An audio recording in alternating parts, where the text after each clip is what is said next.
work no complaints na asase about say yes ramo pa mo hwe na muti wotuma emfama ye na bibia so ntumi enkonanim yen konko fonko so yen din komo enepay na bibia so ntumi enekama grace me patro mame eye FIFA club World Cup no matter say ko so nwa mame resource no was Sompa television so na mintin komo kakra na bibia so ntumi enkonanim no say River Plate boboko no enwa mo say free emma ayam Urawa Red Diamonds wamo antimu no really very Facundo I am Colidio ono so one goal and what you Sabosan I am do city ono so go Maximiliano Mexer gomo ana toso mo 3 goals no at the River Plate boboko gomra I Useke I am Mexu ono so etumu pako etumi dia momo when him say Fluminense and they talk about game no obiantuma total first victory by African club e go tournament no say I am Melody Sundowns against Sompa and no the part of Mr. Club and Italian will son HD all the way from South Korea. A club of common son to Monte or run Italian Crum Greenish on the 36 minutes. Not born in South Tottenham. Minfantuta say another game no I am Monterrey Boboko no wamusa wam Inter Miami wamuso atekano game no kokwe 1-1 ogwani tedi Sergio Ramos ono na say first goal at the club and it at Monterrey I was second so on the 25th minutes and a ball to me Tottenham Minfantuta say Inter Milan go no na for ogwani tedi Lautaro Martinez on the 42nd minutes and a second so a ball so to me Tom Kama at the club no na and what you know, Minfantuta so ranity and so Adilo Lautaro Martinez on some trophy Kasai and all the Tutasam a petano a more petano na as a sliply na as a player utaswa na as a utiato and ya de atasam nanino and so the Enyanika and you run the Lautaro Martinez and some of the Tutano and then you said it was some auto depa never just what to my come but went himself surprisingly 39-year-old Sergio Ramos and no performance was better than any other player. I was second cinema. Minfantu just a superior player of the match, echoing. And the Sergio Ramos, I was second son on the table. You said in some Antonio Adepa, let me just to my come mommy and that day games have a custom in come quick. Now free young person queen and stories and torso. Minfantu just a Manchester City Bobocono, Wamane Wydad Casablanca, and also Wydad Athletic Club, 4 p.m. the game, and also Ebet Mabaso, our Lincoln Financial Field, in Philadelphia, and when I came to Macoso, the Patroponia, the Ramon Abati, all the way from Brazil. Or no, I'm not from a brandy button a pantemo, and who are was seconds on the source. The part of Rima to Babacono, and the air hello. At the 7 p.m. the game Bacoso, and we Hard Rock Stadium, and in Miami Gardens, with the 2000 Mr. Facundo Teo, all the way from Argentina, on a small center, when Mr. Patuca Babacono also, all the way Mexico, when we RB Salzburg, and so came the Basso 10 p.m. and then pay Amato, me from 2000 game in Koso, I was Cincinnati. Our TQL Stadium home, the part of Mr. Mustafa and you go ball from Nigeria on the best game Mr. Kama. Let me be a super Tomakosu Yanko Yaduma and then pay Sonato, me from to dress at home at 1 a.m. A former club for Yenya Baby Jet. As Samuel Chan, one more Enso and Zufi, I can send a bit Tomakosu Kama and no 1 a.m. and a second said on. And it's about Marcos on the Peno, Yagusu Yadin, some Antonio Adepa, Nabi Bianso, Akon and Soho, Nabi Patron came to Bacoso on the field, I was Shannon DC, and when I came to Coso, Mr. Tori Ayam Peneg, or no on the ball center from the United States of America, and no Aya Games, Pasonete, Yaguso Yate, and some Antonio Adepa, Nabi Bianso, Atum Ayakam and Soho, and to Batonio Sompa, 93.1, not yet to Etum Comobre, stories more, stories are airport at Dawson. The part of the story be at the affair competition on how attendance AC Echo a embarrassing na Nkofoka Shan FIFA 4 won efeli na me patro Grace me the video bi at the amount CA afi na pass video ye ready na wo mama swat na ma your short story no and so atumi at the phone tentem at the amaye tie for was akansia and so eguso ekoso no na ma bebe be do komo bebre and so platform kase na so afi min to so men consume from na we be something good video no are you ready good the awosha I was some part television so no and amadu to na gino so e can so FIFA Club World Cup no kra eno sa attendance are very poor and no man said them koye when you say Chelsea and Los Angeles Galaxy and also Los Angeles Football Club game no Chelsea we need 2-0 stadium capacity no Mercedes-Benz Stadium and you're 75,000 but and you're just 22,000 not just which 22,000 nimpa 75,000 never for the now to move go from crowd virtually empty stadium and no more but the most embarrassing one aye the Augusto was Sompa aye television so more Facebook Sompa 3.1 on Facebook. This is what Danko can and it's the most embarrassing game and also because not necessarily the standard of play but attendance I done that time masa na enyamika 25,500 stadium at Orlando City. Just 3,000 Sundowns against Ocean HD from Ayasakuya. Also, I can send you to come and then live on Sompa. I am 93.1. After me, Trosso, me consent from in some person. And you begin not the Akan shot mapper. We do something from Penny for Society and we say ticket to know around us 380 a bean soup and I'm base of 400 plus. I am need police in here, but so wanted to so at the bottom again for but so supporters and concussion games no the part of the 10 year and in some game so between Usan HD and in the Melody Sundowns about part when we say as low as 38 pounds and no much but so supporters and Metis FIFA a special package for students like wasem and school from Mukoya no just $20 and so stadium was virtually empty and no aya teko so nura aya gusode sama utoni na depa na bibia so atum aya kama ene pay I go platform kese we so afi me to so ma konsamu from mam owura de anso ade Florent Maluda wakasa okan sami ade for Paul Labili Poba ho Maluda sami fan to ene pay our platform kese we so say I think Chelsea need experienced player and Poba has won the World Cup, the Europa League, and now the Premier League so well. In fact, and knows the Premier League so well. Honestly, I think he belongs in the Premier League. And no, I gratitude and so at the Florent Maluda, former player at the Metro in summer or the Akuta and so and no or so to no say. Now, your analysis know what thing. Sepo Pobano, or Power has a story so ordinary our France abonteso Kosakai and the Amomo Comodeno and they I couldn't impa but our advice just Bobokono so we experienced player experienced midfielder Pisa or one Johnny Popa Paul Bar a bit to Abromo let me be some atom aquaso and no I run so some of your putra and then Penny Agusa in some Penny and they bar on the biggest platform so Pana 3.1 of FIFA Penny and Daniel Levy and now Penny Bayan story Daniel Levy Akasa now take it from me Mr. Daniel Levy some friend of power platform so sir we've won the European trophy we've won a European trophy but it is not enough we want to win the Premier League.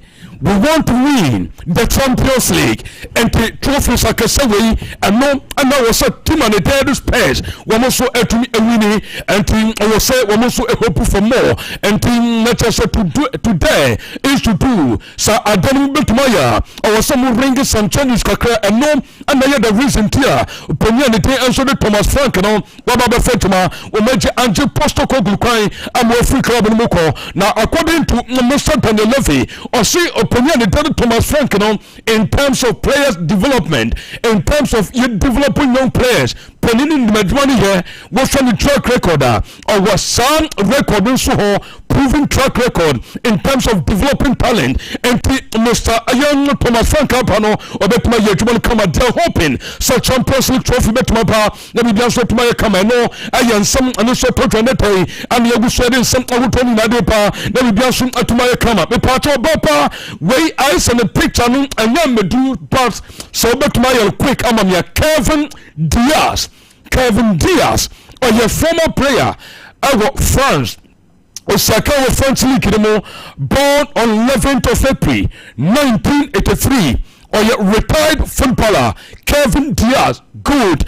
Ejuman we part of anyway I don't want to draw. No, see, in my opinion, Neymar is the best who could have become the greatest in the history of football. Neymar no Hawa no Opeta Adipa Neymar Hawa no development esiko and no food Brazil or do any team and so our Europe abontiso be second fast forward or joining Basababo Kono not be beard dancer said Neymar no and commit me about the best and also greatest of the greatest of all time, but a normal Bakumi be Ankoye and Famano or a mix of technique, elegance, speed, and defensive dexterity.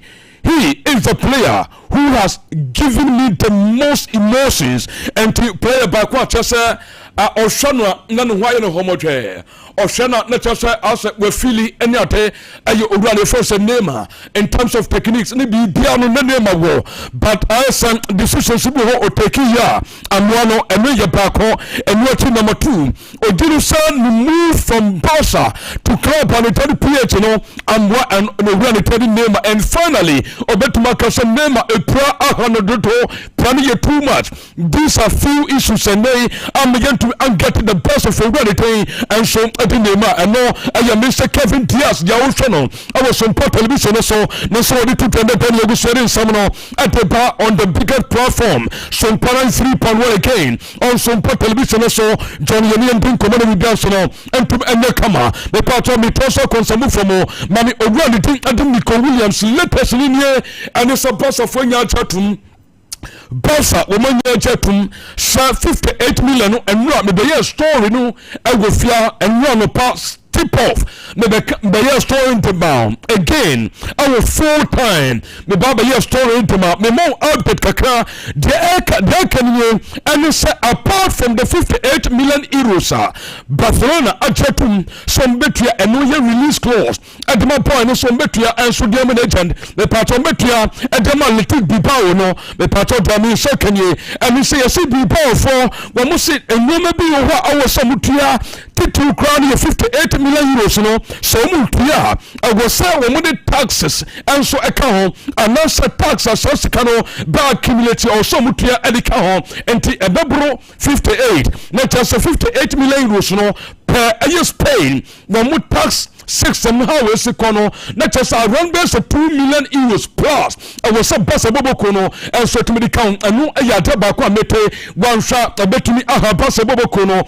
almost attempt to go and acquire the service of the boy and no aya someone else and then me part the same story me front to just write down the move no the Ember here looking impossible here and it's onto the club and so making some departures in the club few weeks before sir and also to my possibility the meeting some person for one more and was one more so a top place maybe or major place maybe quite mamuko a big quite now fee a to accommodate a reality and so at the Nico Williams Nina Efa UEFA and also financial fair play rule no I was saying a bit na ebinimu pa said the beya sika samuno registration bibia and so let me go through these are few issues are made from the camp of Barca relating to the boy your friend Nico Williams this morning and I between some hotono and so they me part of Bapa Grace once again opinion de Damien aye Komoli Damien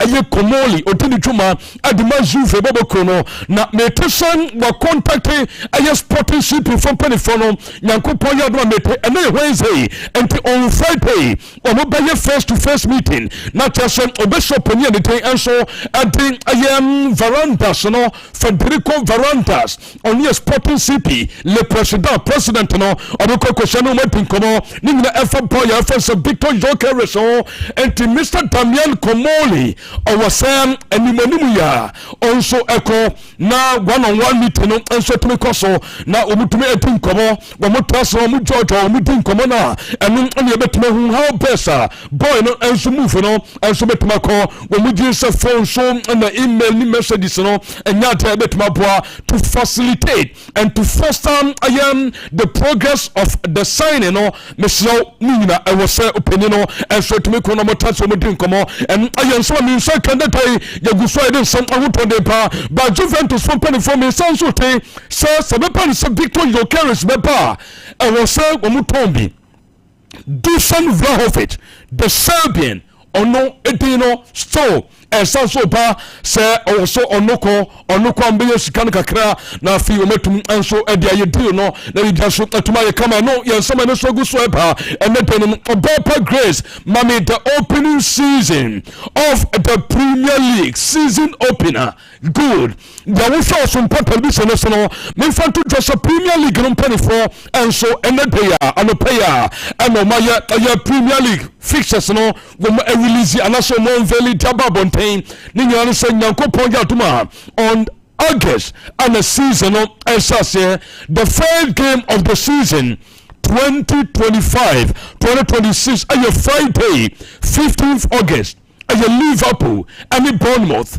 and never on Friday Saturday games on Otwaso Aston Villa and Newcastle and Superball Brighton and Hove Albion and Fulham Bobo Kono Nottingham Forest and Brentford return of Sunderland bebo the Hammers West Ham United Spurs Bob Burnley Wolverhampton Wanderers and so bebo Manchester City and no games abekoso on Saturday after Sunday Daniel Chelsea and the Crystal Palace and we are Sunday 17th of August Manchester United Arsenal asaman yesi me pacho grace ye beduma some kama dia mamo I will the Theatre of Dreams Old Trafford Hall Manchester United Arsenal big game the first game for Manchester against Arsenal at the Theatre of Dreams Old Trafford and ayatiano sotota and that anopano monte no Leeds United Everton and no ayatotota no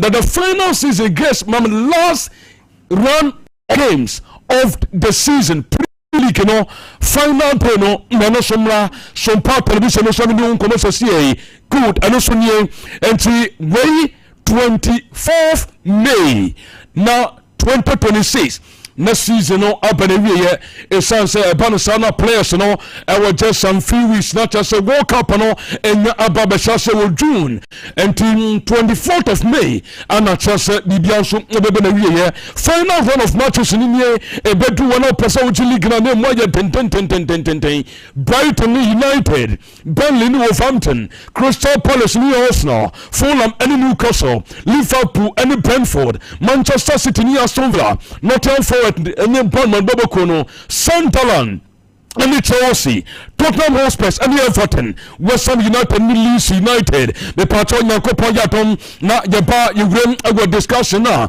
yebetu boss near tinkomo na yamo me patron first 5 games of all the top clubs no we say Arsenal games more than and now some ketokra Arsenal fair 5 games and now some ketokra baba so na yedi eno so nkomo right here on Sompa 93 and 0.1 my boy and the team and so I did Gerard Delefeu picture I was on television so boy no kasa if you are supposed to when I was apostle and I was Barcelona boy we say mama the time or so no be an anko be your basa no muntino or say ade anko ba be your basa bobo kwenu no o jidi say we mama the time basa for no enyamre amfama no again when ya ayam opportunities bebre our basa club no or say I wish Barca would have been more patient with me they didn't give me a good chance.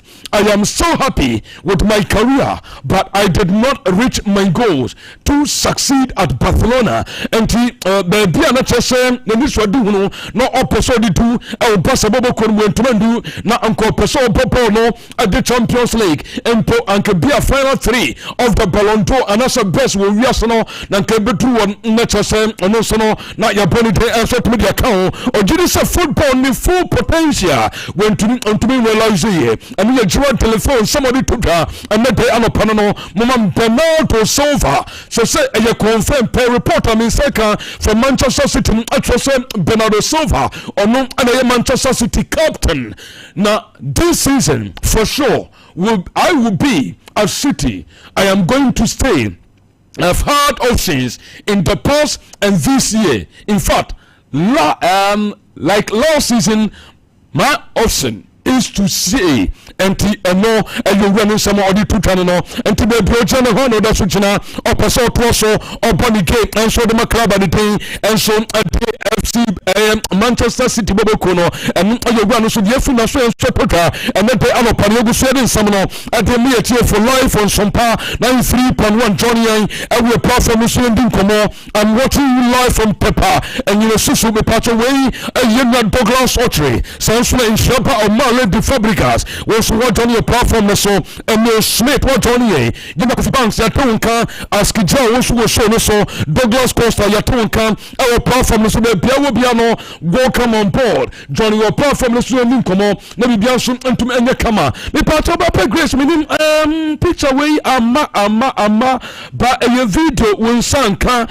meaning kwabra asante ubetumi de grace sia mamia we FIFA president Neba Bana reference Alexia Infantino ana oni yenye speed ekwakwodin komo na okan sembebre or see or no football non club support on the team pa odo or check pano aye club your friend is Juventus and no your number 1 and we turn the player odo all over aye Paul Labili Proba and no aye Gianni Infantino ne baba na reference Alexia Infantino ono enso na dey sansam no ade tuta so say ono so ne nature mo US of A or kwakwo FIFA club World Cup no na bi so to so part of the favorite player no aye ogba ne tell Gigi before ono ana chesa oye ni favorite a player and somebody so to no name akasa mami name na minti name ho nkomo na according to where the name or see no you're very close sanko no so abekwa kobo FIFA club World Cup no when say ananwa Javier Mascherano di betucha Sam anka Inter Miami San Ronaldo manabepo na Kenya Suarez Messi any Ronaldo in attack edama Inter Miami club World Cup na say and when to go through San Ronaldo and ready so beton wo club no but said and say according to the name announcing Fluminense Bobokono and so a contact no. Now I was close to joining Fluminense for the FIFA Club World Cup. It was a serious chance. I decided not to proceed and stay at Santos to recover as I'm not 100% fit yet and I want to be in my best condition as soon as possible and then you run it in Nema and so and some of the tutor and then you go so no pay do some out on no at the MA for I was some part of television so most Facebook and my near komo na bi so entimi konanim afi me so concern from them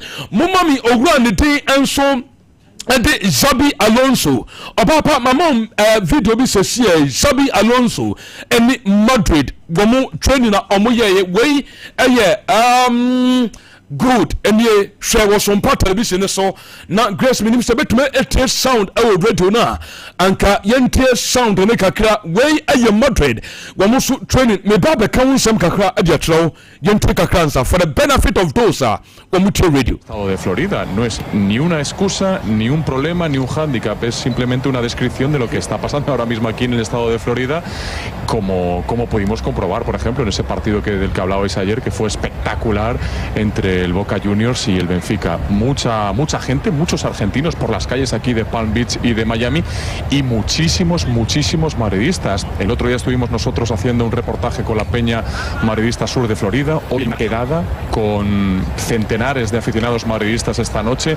También mañana los vamos a ver seguro en el Hoy Jugamos, en ese tailgate que le llaman aquí, que es esas quedadas con mega barbacoas horas antes de los partidos. Para que os hagáis una idea, por ejemplo, a nosotros nos dijeron el partido se juega a las 3 de la tarde hora local, a las 9 hora peninsular.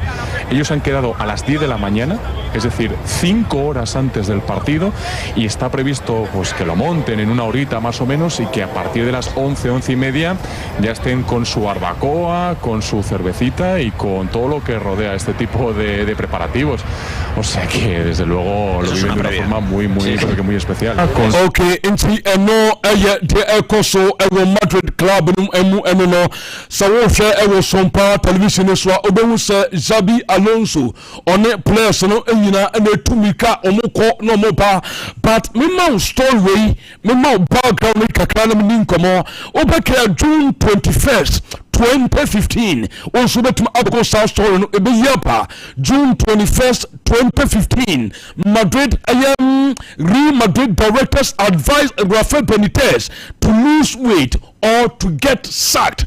Now the tennis no mu gidi say coach no wayo obolotre say wayo oboshi asa usho coach na utusa asa nfini na ayi gades na asa nefu ayekutu ontumi ntumirika eni ade Madrid empanesa Madrid empo boloso ome coach wo openimpa chasa ono so betum ayi active na ono person atumirika to say Xabi Alonso eye no when say at a point in time Don Carlo no mu gidi say wayemre as a Carlo Ancelotti no so ntumirika no and also in the last few years no Zidane epa no ya active Xabi Alonso so pa no utumi so na activeness na ewo so another the story we fear the majority for supporters no e bi mu kwa gidi say in difficult moment Xabi Alonso the problem one bi na yie say Madrid for gidi say they've gotten what they want. Diamo pano umanya ewo Xabi Alonso mo good guess a possibility way ewo ya obe say Alonso nie ana picked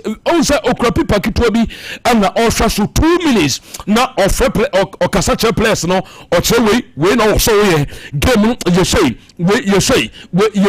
enti na pipa kitwa bi e4 di wati be bi kitwa bi ana ekra na okasa at the shop place ni na ahead of and the game basso against Hilal 7 p.m. and the game debate Marcoso and now Hilal repeated me pacho Filippo when say former manager for Inter Milan Simone Inzaghi or no anachaso on the bench at the club and the Hilal and to Simone Inzaghi against Xabi Alonso wine and the winning game and the Teanato me basso no on the press conference no and somehow do their tutor na me to komo be yen person konso from and tamiya stories more and so ntumi fanfu wo sese the patro Alonso some infantu ja some boy and the tadi wo dri kono ma din komo bebre. I know what has happened. The end of the season wasn't easy for him. He took some time to reset and the Ojidi said boy way and they were resetting and they normal season and were also abram season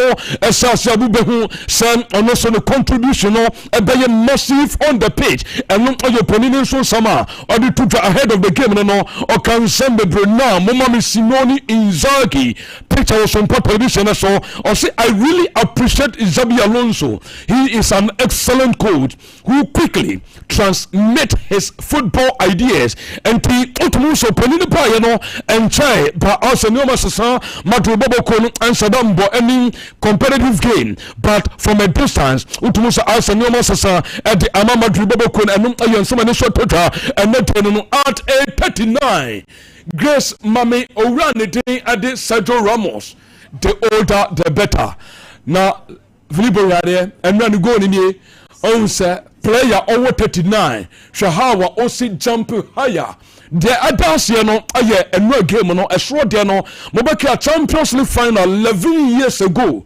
Atletico Madrid Real Madrid final no Sergio Ramos go away and necessarily the first of the game me patro the Italian and it's 11 years after still what to say performance in your super and then you going to and so at the Sergio Ramos the free na so and so total no be bianso sign mama kura the day at the Franco must Antonio man the picture no I was so important television so money man and boy 17 performance was great and raw. We didn't say in the game most duels won. Only player won but most duels won. In fact, Ofanina and what me patch most duels won. Our game echo Edmano again. Most dribbles completed. Also Akurawiya. Most fouled player you tried more. And also Jonwa dispossessed 4 times. 87% pass accuracy out of 31. The person 27 was accurate or creating 1 chance or pre-assist for 1 goal and no another pre-assist no that just say no assist here me bomber say prince and say prince Edman Kumsa manage to team until no cry friends of Franco Mastantuano that was from the Sompa television so and one more than one you so yet to come our platform Kesewe so mete so we don't go to the pioneer opinion the Max Bell ya do menete Rafael agent and the whole Mendes good Bishop Max Abel when the sounds what in come when him say on the 30th of May in come Barako so 30th May Max Abel and the whole Mendes meet no echo so Munich about so metisa store Bayern the phone enya enje muntu ho esa so muko Nico Williamson amfa Nico baby obekono abeye basa so be move a ni move ebeye basa enu etino woni sell wo shani eko enu etino ye to say a likely say Kingsley Coman ma also leave e banasa na wings ro kwan kakra ba beta guess me ni me patcho betuma mam anopano picture na medema wo efa how wa basa team Bayern team no ebesia ye so when we start the season now, I said left wing good and we left wing was a sub positional a vacant. Why and the Ababefa Abretuma at the club and so at the Bayern and no young someone so and the down upon no joining your Sompa 93.1 our Facebook and so against Sompa television. Now you do come on be so and to include him a 21st clinic a ho and will be a quaquajaya 21st clinic 21st clinic me the two and say we are suffering na say e ba no say bi yade a yefon say sciatica and say sciatica yade no e fa to se e sane e kokosi wuna se ntuni na ho no say ho antetema and yefon sciatica mesre wada enye ni hanhane ne yeka what is obi aso oso sciatica oboa kasa mesre sciatica yade winya Ghana ha ba bia ne ho akwa obenya ya osa ukwa ye besusu anu ama ukọ ye susu anu mawa usan kofia ata 2 years obehu sa asanso ekeka ne ho ba bia ye so yade ne tu ose 21st clinic ye expert in sciatica ye tira kwan ewo Kumasi ya ehua overseas junction uduwa ubehu yen and don't forget so besan so do ni achim ewo oboase ehwo so be hu council quarters and call Johnson wa Accra ye Domi market wo don nya incrance ni techiman ehwo nyina udu a ubehu 21st clinic from penny for na wetum any edinsa wo so na bibia so atum aye kama eno ehwo nsabno ebe na frefra wo freye 0249 311311 0249 311311 wo frela no so a ye bedin komo na bibia so atum aye kama ehwo nsabno no je ne ye expert in sciatica aye dan ye betu kwan enche United States of America World Cup no ebe koso next year nkumsa obekọ Canada na US Obekwa Canada good. Sir President say Mexico Ungo.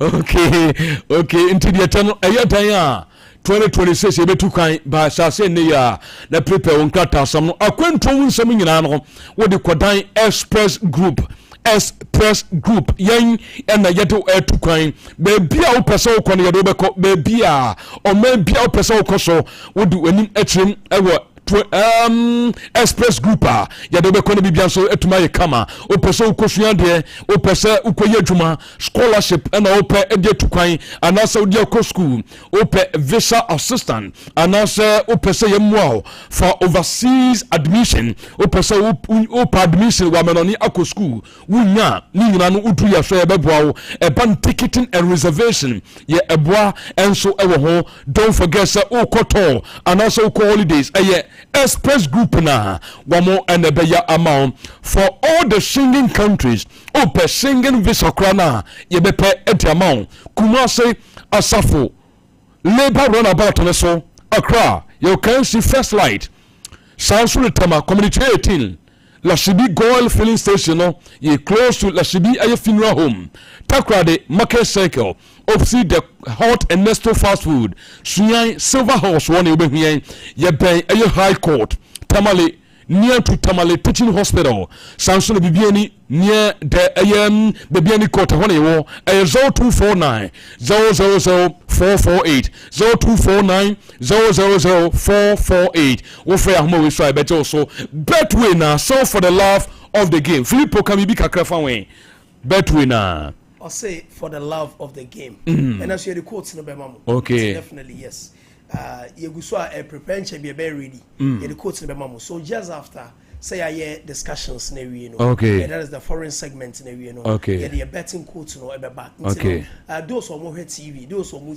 radio on YouTube and on Facebook no just take loot here is Sompa 93.1 nti e very simple almost we say bet ni wi a o bet ni coach na woni afofra ache and one so be share we share ma afofra share the link na we share nti we share enwa eboa na afofra enso nya bet coach ni bi na omuso ayusu the more na nkofo de bet coach etwa no the more wonso unye sika obi obetwa bia no ode coach betwa no wo 4% eno eye betway and the this sika no de maw umpewi na opedien share Prince the darling boy atenase Philip the money man in Kumsa ono so atenase abeja for bibia bokode nyankopa adom bibia de danakwam ere yankopa say ya ba me say mfiri ho quick na yankoye nim ten na Paris we our story no Premier League fixtures na aba be ya asemo but the way they mean sheda nkom bibiri bet I was looking through Arsenal, United, Man City, big teams, and I felt say, you know, we bet me a hard we bet Eddie bet me a Diego Grand San as is Nasha here. Most especially, share Modia, me machine pay team get one hour more back to Bentley. From first 5 matches. You mesh. It was already or more able to win any that. But we had top teams now. Team back kwame hwe na eme nwa pan Arsenal fixtures no Paris we Arsenal for mbeje agukura ansa na league na shasi because first game fixtures na the first game on Manchester United na ebo yeah owi oba bebo list enti e bia beka say with list a bit okay but when him say owi akwakobo Liverpool wabo United awie no akwakobo Liverpool away no asabo Nottingham Forest. And we know Nottingham Forest last season performance and they will definitely want to improve upon that. About we are was Man City will game. No about Newcastle. This is the first 6 games Arsenal Babu. Newcastle fixture and cry more dangerous. I'll tell you why. Yeah. But Newcastle isn't a club, but you will tag them to win the league. You get the point. I mean, Newcastle, Nottingham Forest, Liverpool, Man City. I understand. A top teams, but I'm talking about teams. I bet secure move before the season starts. Say, omit me a league because for the past 3 years, they be at the Arsenal account. Those who are moving but they be at the account, and they've been second in the past years. On the way City, so Arsenal, the first game United, the first 6 games. So about United, about Liverpool, about Nottingham Forest, about Man City, Newcastle.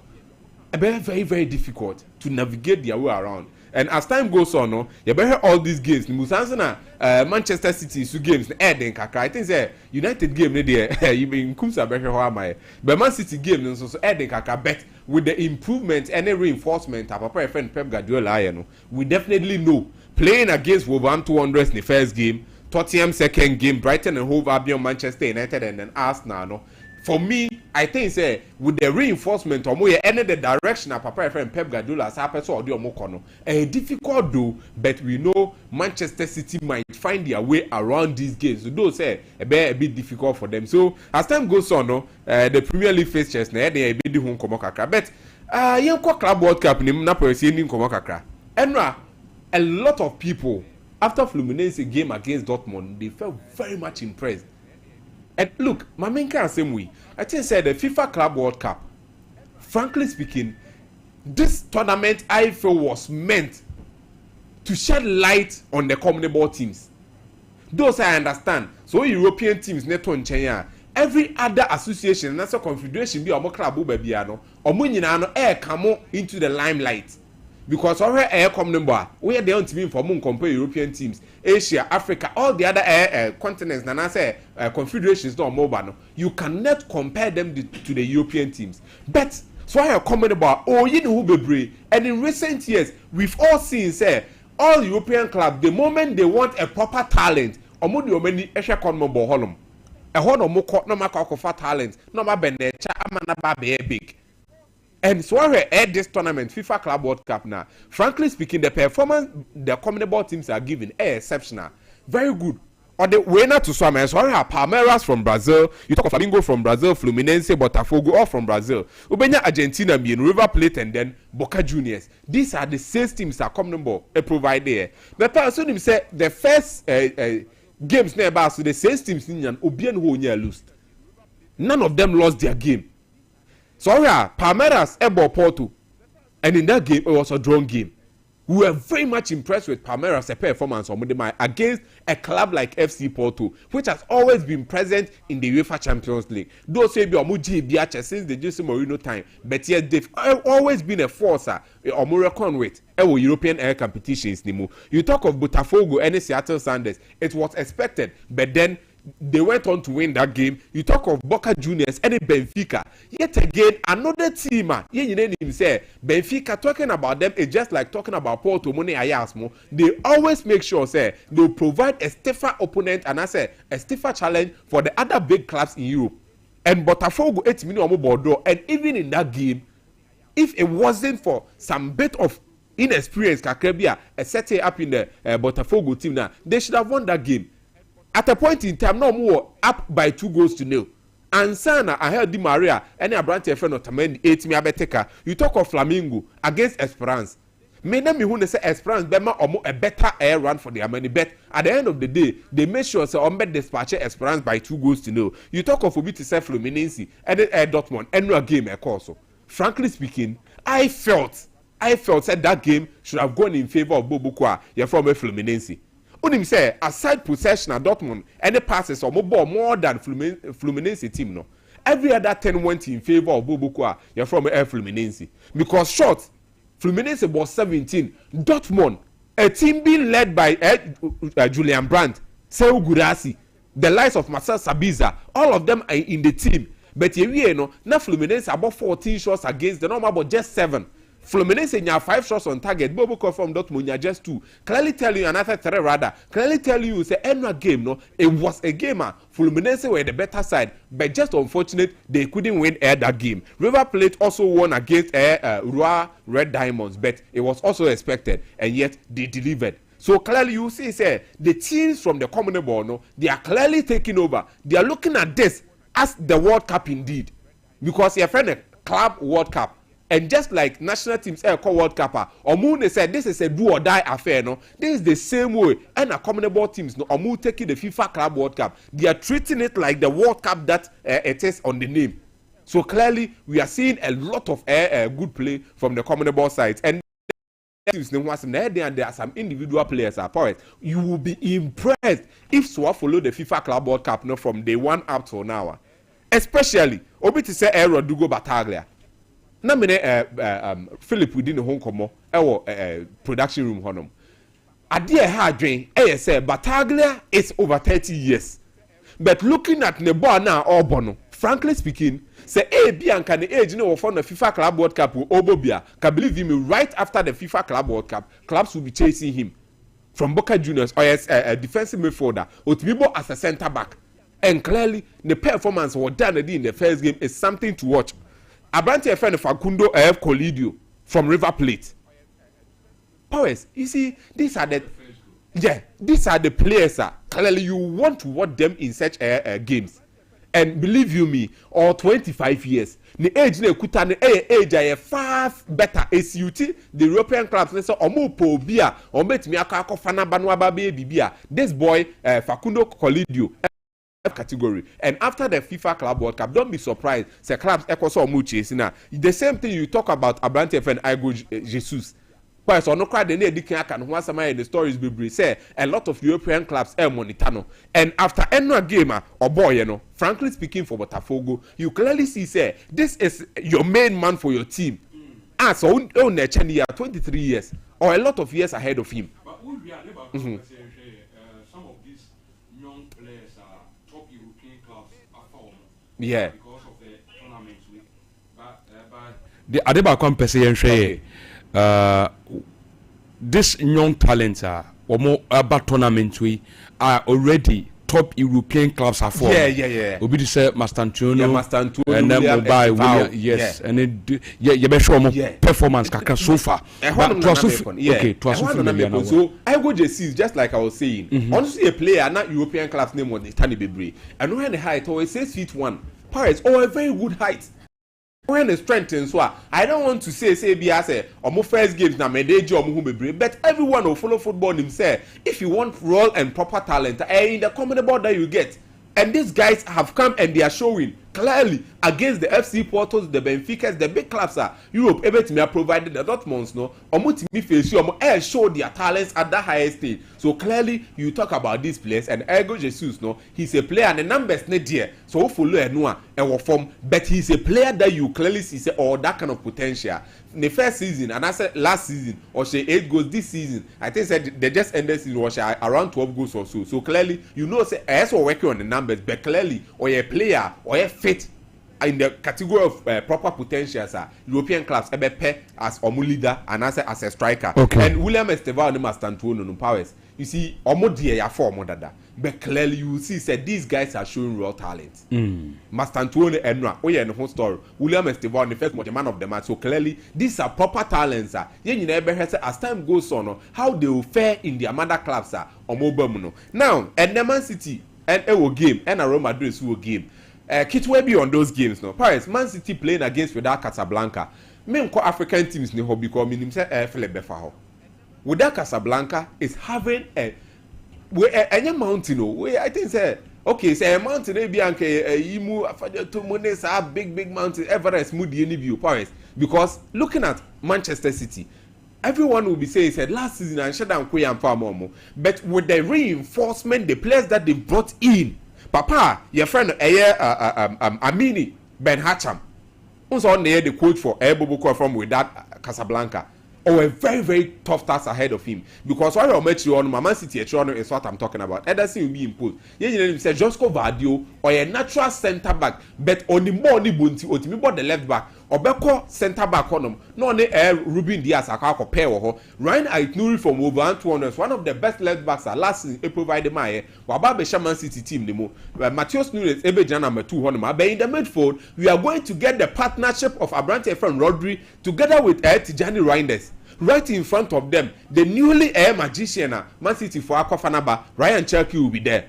Intimastan to Abrante and Mamouche rather, Ebeko on the right, and then you get maybe Bernardo Silva and with Abrante, your friend Ellen Bothalan leading the lines, no? A very tough task for Bobukwa, your friend with Casablanca, Mubarak Muechron, Mutaraji, and Zamroy Muechron, no? It is going to be very, very difficult for the midfield, no, of Reda, so me even try to dominate the game in the little time on Benya. So for me, I believe it's very difficult. Man City definitely going to win, but the big game in there, no, the Madrid Al Hilal game. And how the signature of Xabi Alonso what can be so or Deba Madrid no and better as free you get the point so and then you know, say game never be. After the game, you have a lot to talk about. But yeah, how Jabi Alonso, the midfield and the attack, no base me share. Kylian Mbappe, Rodrigo, and then Vinicius. Are they all going to start or not? We are definitely going to have a very good game on our hands because Al Hilal also a very good battle to Real Madrid. And Alonso spoke specifically on Kylian Mbappe rule. Say he's not a static number 9. Yeah. Well, and also I can be brief for Rodrigo. Yeah. Yanko, Filippo. Yes, still in the Club World Cup. I think, say, so far, no, say, winning the history of this tournament generally, winning Bopa South Americans. Oh, really? They started it. The first time almost started the Club World Cup was in the year 2000. And in the year 2000, no, the first clubs that called finals of the Club World Cup were 2 Brazilian clubs, Corinthians and Vasco da Gama. And Real Madrid were the first team representing Europe at the Club World Cup. But Real Madrid crowd that time no mudi third in the year 2000. And the Papa Nefreno, Vicente Del Bosque. Okay. Real Madrid did it third. But from there on, no, when him say Europeans no compete South Americans now. On time to me South Americans at this tournament. Normally until AC Milan break that jinx in 2007. Now guess what? In 2005, what can I say Liverpool a miracle of Istanbul. AC Milan at the Champions League in 2005 and qualified for the Club World Cup in that is 2005. But at the final, Liverpool and Lucy 1-0 and my team from Sao Paulo. Sao Paulo actually Liverpool by 1-0. Now in 2006, the great Ronaldinho's Barcelona at the Club World Cup and they lost the final 1-0 to Internacional Porto Alegre. Ronaldinho nani chrome. Oko Brazil a Porto Alegre. E hona ye wo Ronaldinho. Ronaldinho chrome team and from the Porto Alegre. E share Barcelona by 1-0. And you share go ni Alexandre Pato. And I want AC Milan the scout say Alexandre Pato say boy winning ball no ball. Bra Europe no better talents no bia who say we are top. Now guess what? It was AC Milan the breaky the jinx say yes so we have also arrived. Now at this tournament no Prince Kasim Mani me the pa. And we a Fluminense game now. Before the game between Fluminense and that is Borussia Dortmund, you know, every Chelsea fan was looking at how the 40-year-old Thiago Silva ever tried the masterclass at the club. In Tanzania there was a banner here, O Monstro Esta di Volta. That is the monster is back. Master Grace on far South banner into Sumami. And that's a picture on Toso. Thiago Silva. And almost say O Monstro Esta di Volta. That is the monster is back. And that is a brand friend Thiago Silva. And Thiago Silva be actually say on your ready say born over retire say. And the game he played against him, against Borussia Dortmund, no, he was the chief at the back. And we will say clearly no. And surprisingly, a brand friend Sehu Girassi at the club the UEFA Champions League, he was scoring goals left, right, and center. One more shot on target. Surprise Bekaya. One more single shots on target. For Dortmund. That Sehu Girassi. For Dortmund. For Dortmund. One more single shot on target. And again, and you say Bia or Bobo crown up a play be blockade or whatsoever. And no one bought any shot Bia against Team Fluminense. So meaning say the South American clubs no adi omunim ye pa ne say one whether no a favor more. Apart say whether the favor no omo ye great and gutsy. Europeans no say no issues say it looks like the European teams now break men so me hu ne sa because one the financial backing and the money involved no we need about $2 million per game. Into no Bayern Munich those clubs no munya or more fan chausa. They will just win the games and get the money. The more you win, the more you accumulate. That is Sika at the end of the day. That is the Club World Cup. Into the European clubs, no, they show up their game. So far, European teams now no. The only team impressing me on no crown because they played against an European opposition, a Paris Saint-Germain. Paris a boy against that is our team Atletico Madrid. Omono they've impressed because they played against their European opposition. And what are pictures on so I don't know some bra prince I heard pictures now. I said pictures no woman pass now. What do you yesterday? And now Lautaro Martinez complaining about the pitch. Yes. Yes, and no crab coupe. Yes, I heard pictures no. And these are the pictures I use for South America. So I follow Brazilian league now. And they who Brasileirao no, these are the pictures we use. Woko Argentina, Monumental, and Bombonera. These are the pitches in that is in Buenos Aires. Pitches of Muyusuni, and this is US. And this pitches, the first game, a game between that is Chelsea and Los Angeles, was played at where Brazil and Italy boy at the World Cup final in 1994. So pitches no issue. As a pitch, as so into no players, calculations, every Europeans, I'm not for dream course. Calculations, every Europeans, but let me say this because I'm a Panther. Europeans will warm themselves as the tournament go by. As a tournament in near the best of the European teams. Chelsea fans are disappointed. The fact that they won 2-0 against Los Angeles FC, some they are disappointed because the kind of enthusiasm, zeal, any the kind of passion and case players new show, any passing range, any idea, and case show and the overall performance. And against that is against Los Angeles. And Los Angeles Crown at a point they were bits. That's a wasteful in front of goal. Then there's Buanga. Any the other guy said Bobisemo. They were wasteful. And your son almost shall go against Team Chelsea. Into European teams in the year. Meaning himself with time, they will warm themselves in this tournament. And Africa your first win. Mamelodi Sundowns. Now Mamelodi Sundowns, they are the Brazilians of African football. Me and you want to say, Omobo so beautiful a style no. Coach of that is Ulsan Hyundai. I friend Kim Pangon. Kim Pangon say after the game on the Mamelodi Sundowns boy this is Kim Pangon. Now Kim Pangon now some more can say or say no crab akope Africa phone nimbobo. Young Africa phone so ye. This is Ulsan Hyundai, one of the best teams in Asia. Who Asia? Teams from South Korea, Japan, and then the Arabian Gulf. Omo winning games in Asia. Almost say Africa phone ye. And Mamelodi Sundowns. Clearly, you the CAF Champions League and also lose final under the team pyramids. And after losing the finals to a pyramid, the end say, the left center back one there was weakness. I brent your ball left center back. I brent your ball left center back.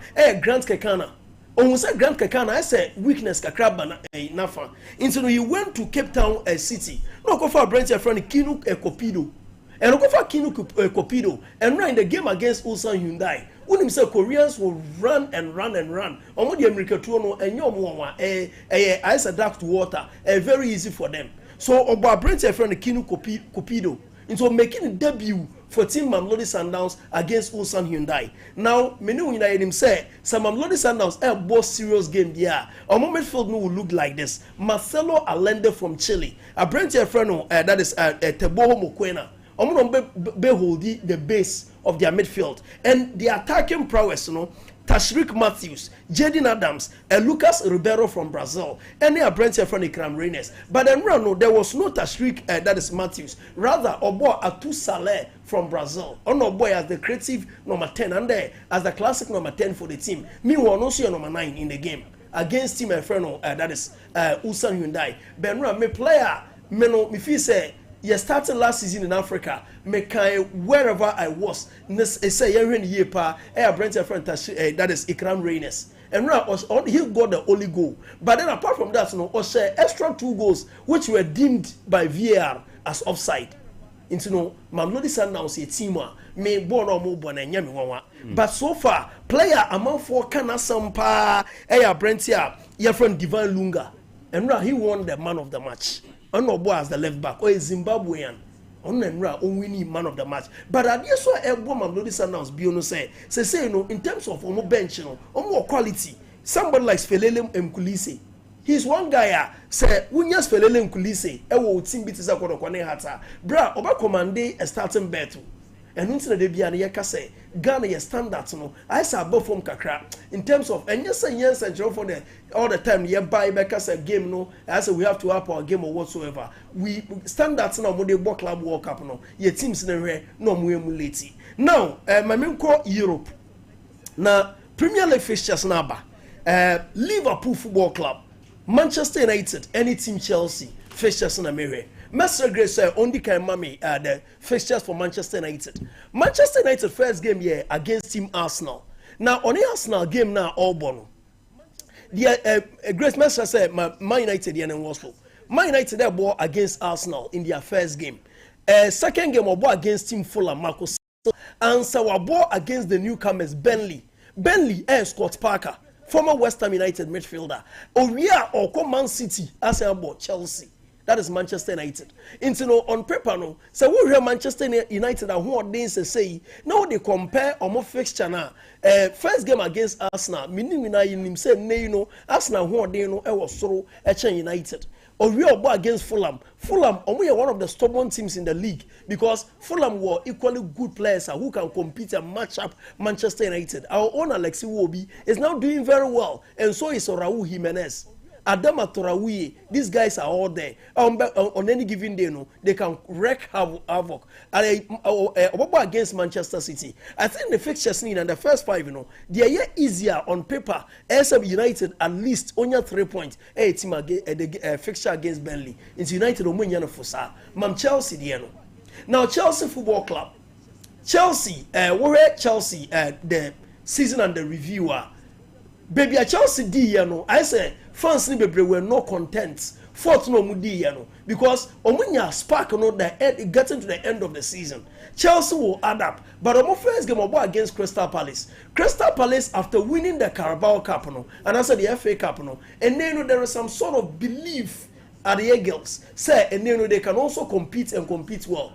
Apart from Crystal Palace, or real boy against David that is West Ham United, former manager Graham Potter, West Ham no say no for now no omunim say kudus no cry they can keep hold of him say they don't know. There are players who leave West Ham of which I know this game no a easy game for Team Chelsea but any easy on paper because London derby. Now another game, another fixture Obo against that is Fulham, another London crash. And that game so ebe diama Team Chelsea because Fulham had dream pa because of the manager Marco Silva. In the game plan you simply cannot read him. There are coaches and easy so set no they were reading and one of those managers is Marco Silva. And so we are against Brentford. Brentford is saying that's a level in Bebe form because Thomas Frank anyhow Yuan Wissa Ebeko, Brian Mbumo Ebeko. So these guys will leave into Brentford. Nice level, so no, ebe drop kakra aftermath Obebo against Manchester United and Chelsea in Manchester United. No, I said there is some sort of unhealthy rivalry between Chelsea and United. So United any form crano share Chelsea. I say game no peja. Chelsea any form crano United. I say you're to say wow form. So United and Chelsea game no. And yet your form any their only form. But then no team Liverpool. I was looking at Liverpool fixtures, you know, or starting the Premier League with Bournemouth, or Newcastle, Abo Arsenal, Burnley, and Everton. Of the fixtures, you know, so Abo against Everton, and mind you, David Moyes is now the coach of Everton. So there is that Merseyside derby, and one manager only Merseyside derby, Bopa, Papa friend David Moyes. Last season of like derbies, no, or Lucy one now or board draw one, and over 4 team the latter part of the season now or guiding Everton out of relegation into no Everton will come in strong. Believe you me, say or more pray.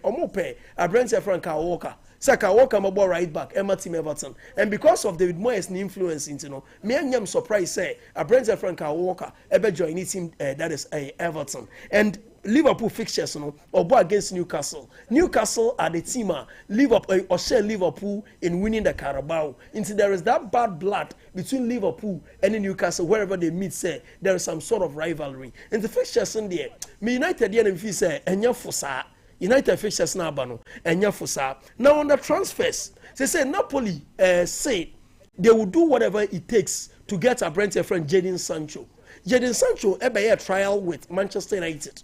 Or by Manchester United, Man United signing from Dortmund, but United managers na say Amfasa no more loaning to Team Chelsea, and then no agreements na Chelsea and United acquire no. It has been abrogated. In the assistance, no boy and friend Jadon Sancho can go to any club or office or pay, but still no is a parents club and Manchester United. Now Napoli now a contest or pen no. Napoli no obenya a lot of game time and a very good rehearsal, and I say a point for our Brentford friend Jadon Sancho because Napoli team now in the wingy role. A Brentford or replace Vicha Varatskhelia a Brentford friend David Neres. But David Neres ni problem partner say or you injury prone.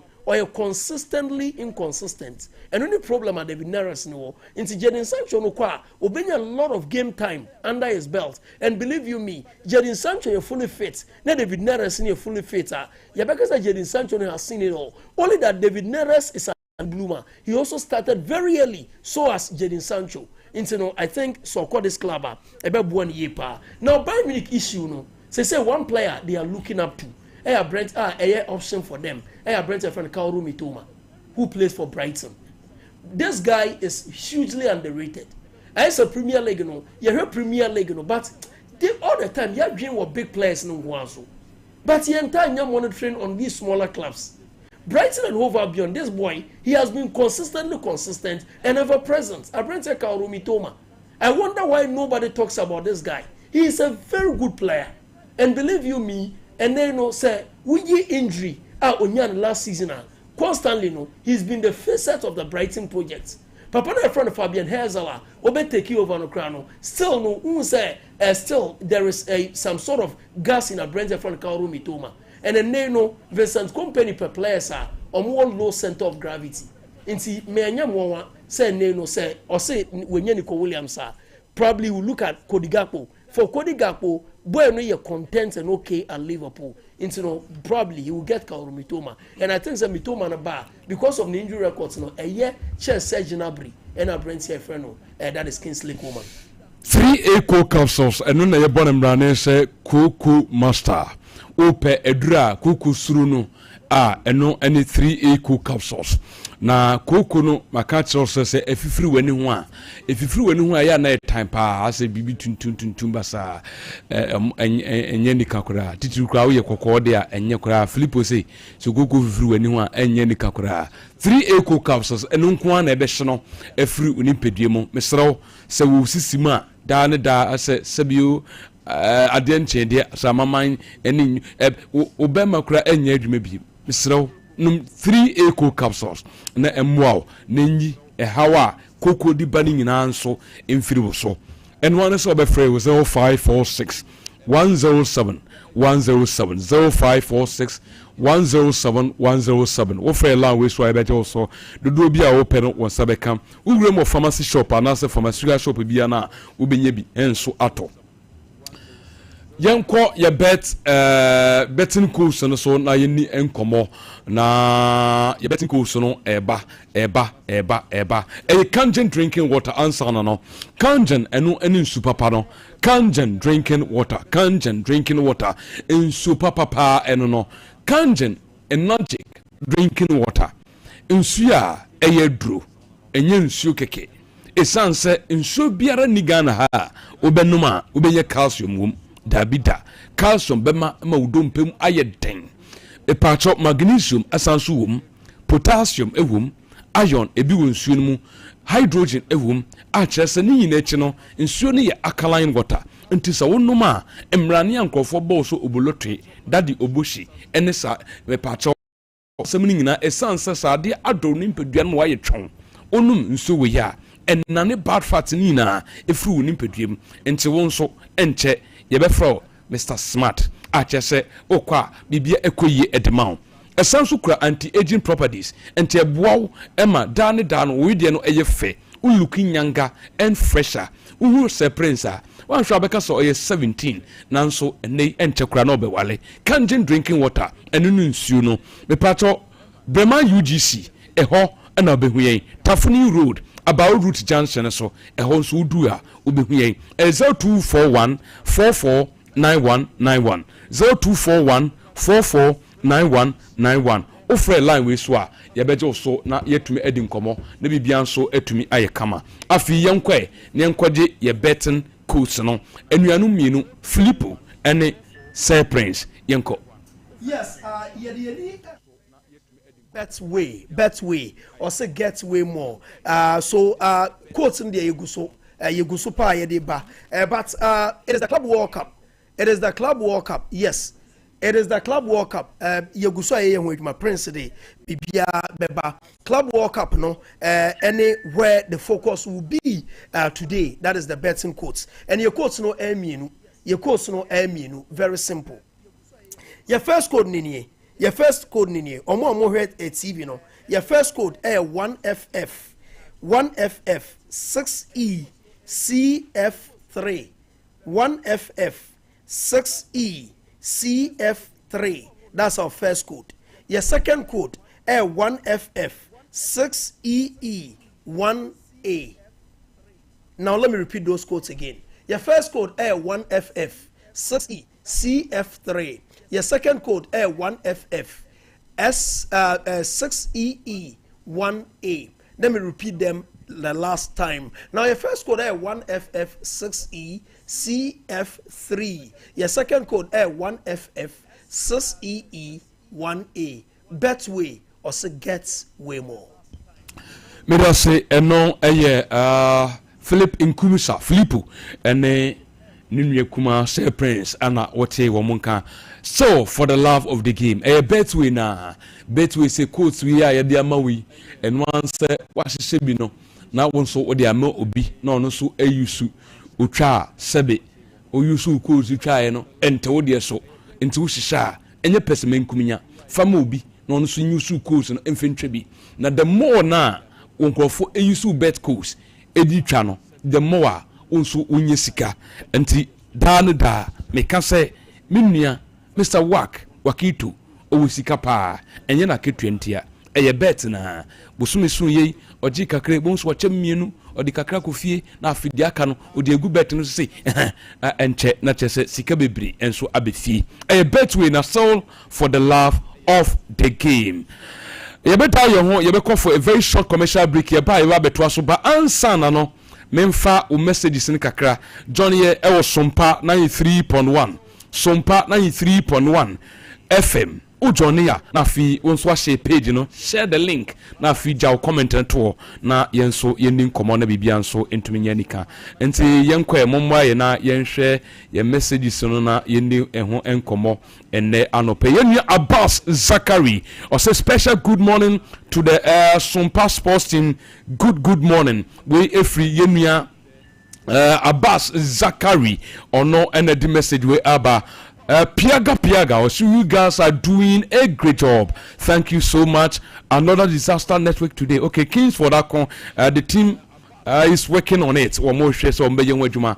Lebi Bianso etumi ayakama. I'm watching you live from Tepa and Yinasuso. Owura speaker, more fire. Also, Odia Ban Ohineba Bafo Che Jr. I say good morning to you and your crew. I'm listening to you live from Dominacy off Bekwai Ashanti Road. More fire. Ohineba Bafo Che Jr. Thanks so much for also doing the monitoring. Douglas Ottery, I'm watching you live. Medikai Akan Wodieno, Emil Smith.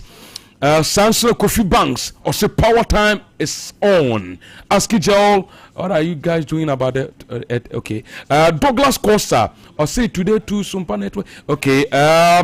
Douglas Costa na biem or say share. Afi yen twaso na yen ko yenim yemfa adesa eba Francis Atapoku or say first great customer support with Pump Up and also Eddie Abugiri Williams or see Bonfire Filippo with emojis of fire or the atwaso or say how I wish an African team wins the FIFA Club World Cup where every year Kingsford Akon Askejel or say I was going through the EPL fixtures and I can say Arsenal is dead already.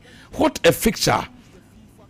What a fixture for Arsenal and Osre Editwaso.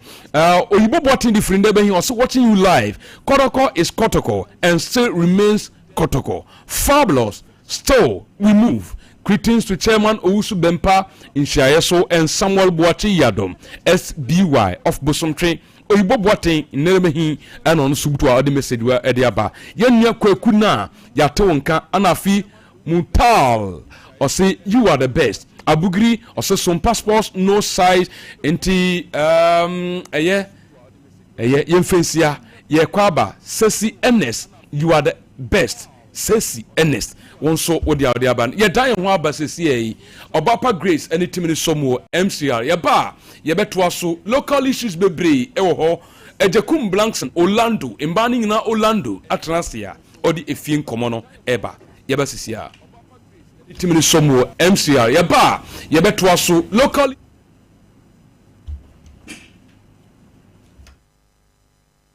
odi efien komono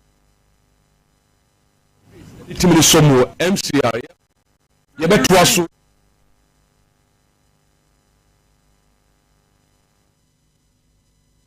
if you use shares codes and make money. The more money he makes. Oh yes. What are you waiting for? Anyone can be a pet influencer. If you use shares codes and make money. Another world first from Betway. This advert has been approved by the Gaming Commission of Ghana. Betway, get way more. If you want better future, join Ghana Grows, cause I could be the future. Join Ghana Grows, this be one for the culture. Join Ghana Grows, cause say you might do for Ghana. Join Ghana Grows, Ghana Grows.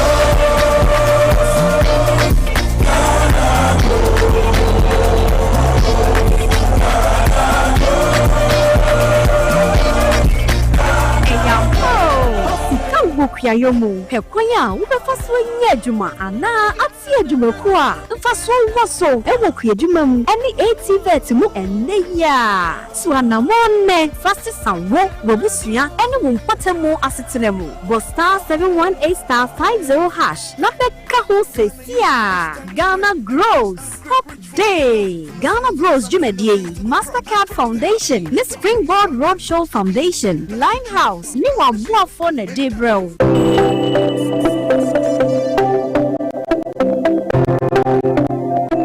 Rise and shine with Yas toothpaste and Yas toothbrush.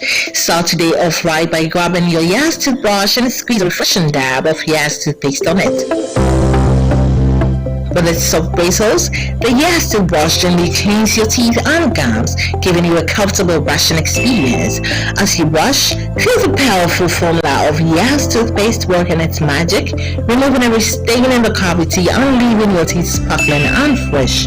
Plus, Yas toothpaste helps make your teeth whiter and protect your gums, keeping them healthy and strong. Choose from our 3-variant toothpaste: Total Care, Herbal, and Wild.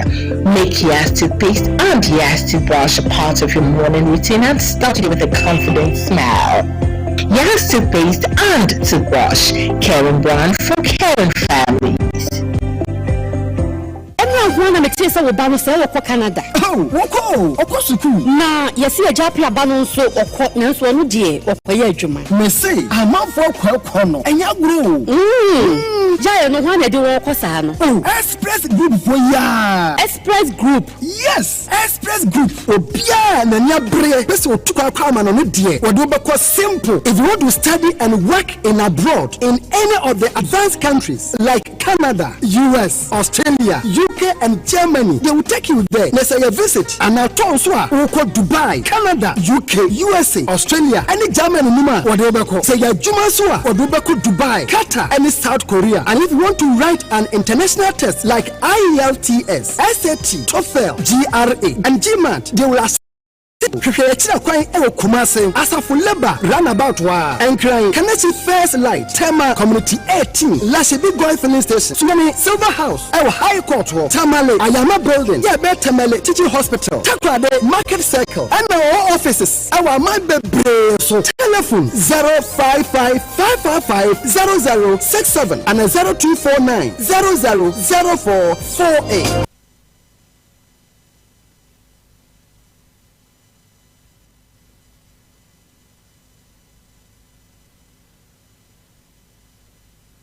Well, welcome back. Yes, also Magana for you na kwaba abeja for you na edaso wa ha.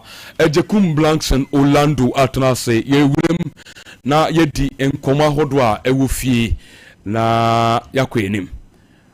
Kwado bibia makode. Powers. Adom ne ahweyi. De enkopon se. Ye nante yenko.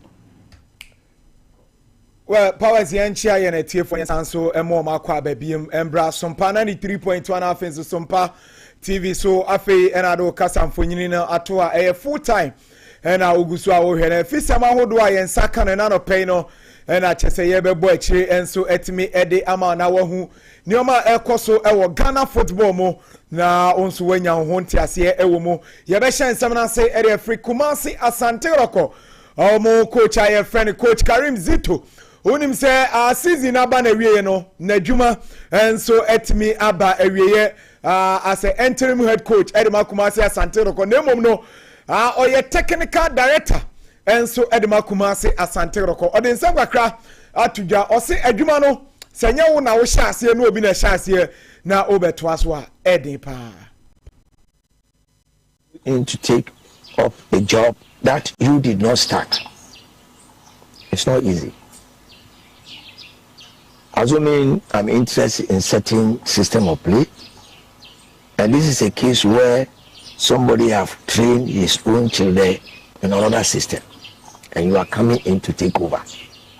And we all agreed that adaptation is not easy, even in Europe, where it comes this way.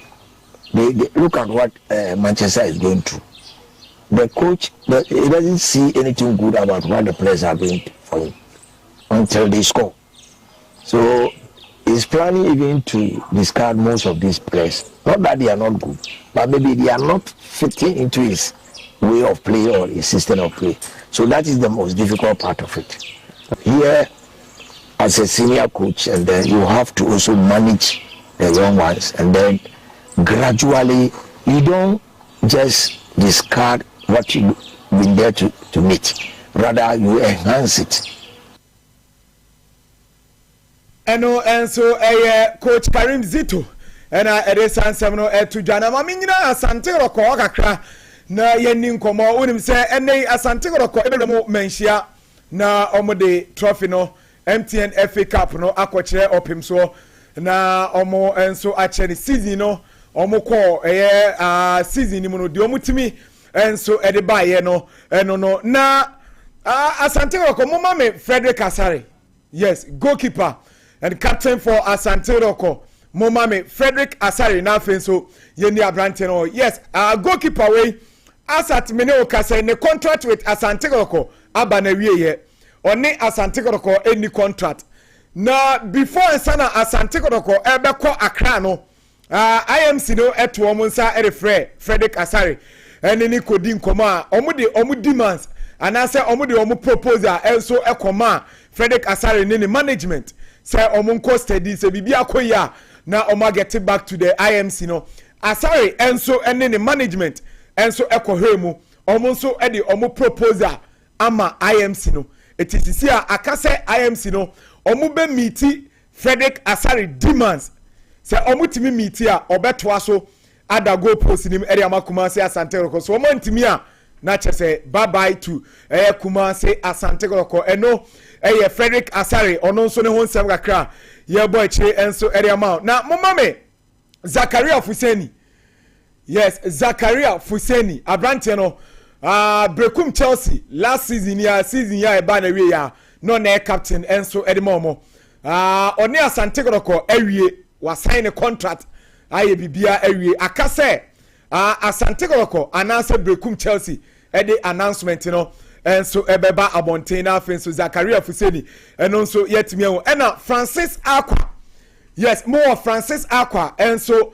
picture na mo fama, yes, abrante we enso esi akan edema Bechem United or a left back position back where Asante Roko a player pa a right back and left back because omo they say only one player spare and OCCR na abrante we no second round last season omo di na chi omo nsanka ni CCR there Francis Akwa you bet me catch yourself on also where we 3 years contract and was signed area Kumasi Asante Roko enche announcement no enso ebeba na Charles Jemfi Kamara and also momame, yes, abrante enso si akan edema baby any goal stars and komono edru be 70% between Asante Roko any goal stars player ne there why ready or se ono oye Kumasi boy enti se koba se Asante Roko pere dia oni bibia enti aka Asante Roko any goal stars omonso nkomodie no enne be che se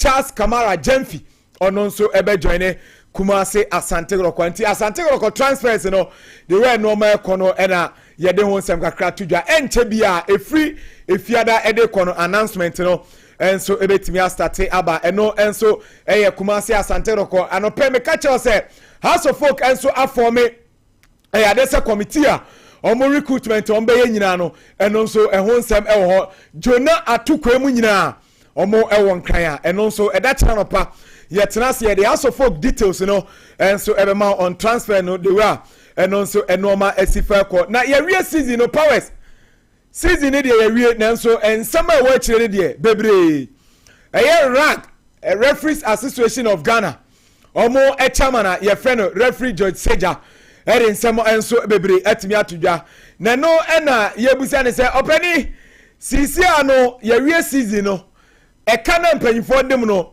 omatua mama na ena o se dabi kade de omuntuai na yentie nsema o de tudwa Yapon we know the next action to take. The only thing is that omunya abotano munchenka credential na nyambeye but I'm pleading say mu ankasa no mumfa asemi nkoda o mampanyi na mumfa dan chief of staff omo Jubilee House omo asemi they should come in and rescue Referee Association of Ghana. We have huge membership and this is exactly what GFA wants to do to us. They owe us for clear to about almost 10 years. Please rescue us and let us have the money so the members would, who have already pre-financed these leagues will have their monies back. As I'm talking, majority are in debt because of this particular issue. Why should we be pre-financing the league? Close to almost 2 million Ghana cedis. Why? Why should the poor referee pre-finance the league for a huge institution like Ghana Football Association? Why should that happen in the first place? And instead of thanking us for pre-financing the league, you want to vilify us and destroy us? I know God in heaven will never permit that to happen. In Jesus' name. Referees Association of Ghana, Omo Chairman Rag, Mr. George Seja, NNA 772. Osofo George Seja saying. Ose yema they said this year aban no any chief of staff omo rescue referees because omo ntimi continue and pre-finance. Ose why now onko kan chiro. Ose si ansem trophy bia ne si e kenti aban bet. Nti wo ntimi petition omo petition ko but yentumu omo de comrade she be. Yes, there be omo de ama chief of staff any omo de be presidency. Say si ababi edu ati some be rescue referees no. Because they be omo na pre-finance. Na by enkoso nka. Yes. Namra. Yes. Say ye tumu nchina ene mpanyifo bete ne ntem. Okay. Na Ember ose sisi a FF na hu say ono je seja ne mpanyifo bi wo ha omo ha.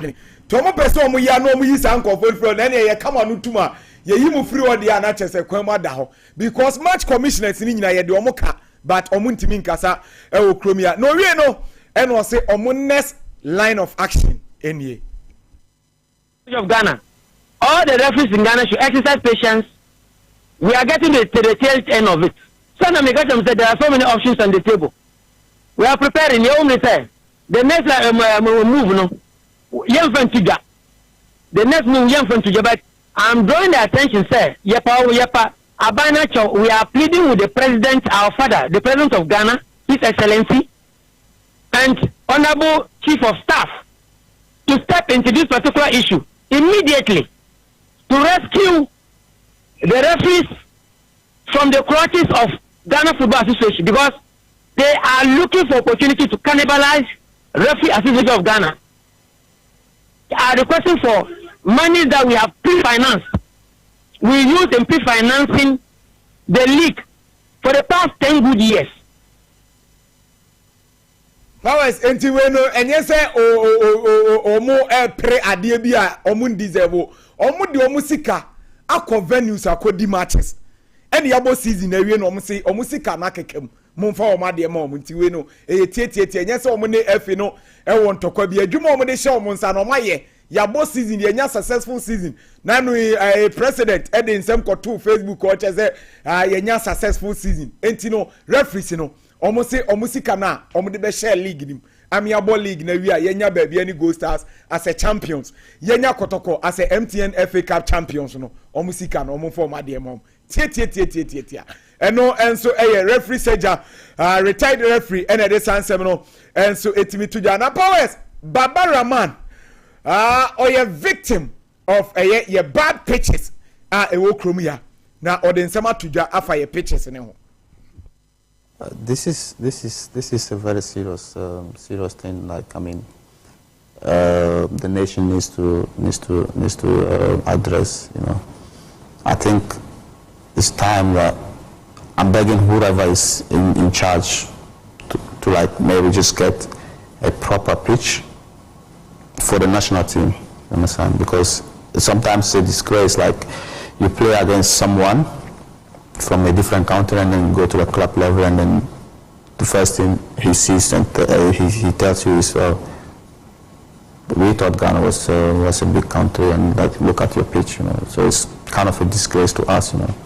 But also I think I kind of understand them also because of our weather here. It's very hot and it's difficult to manage the pitches. But I think if they can just dedicate one stadium for the national team use, I think it will help us a lot.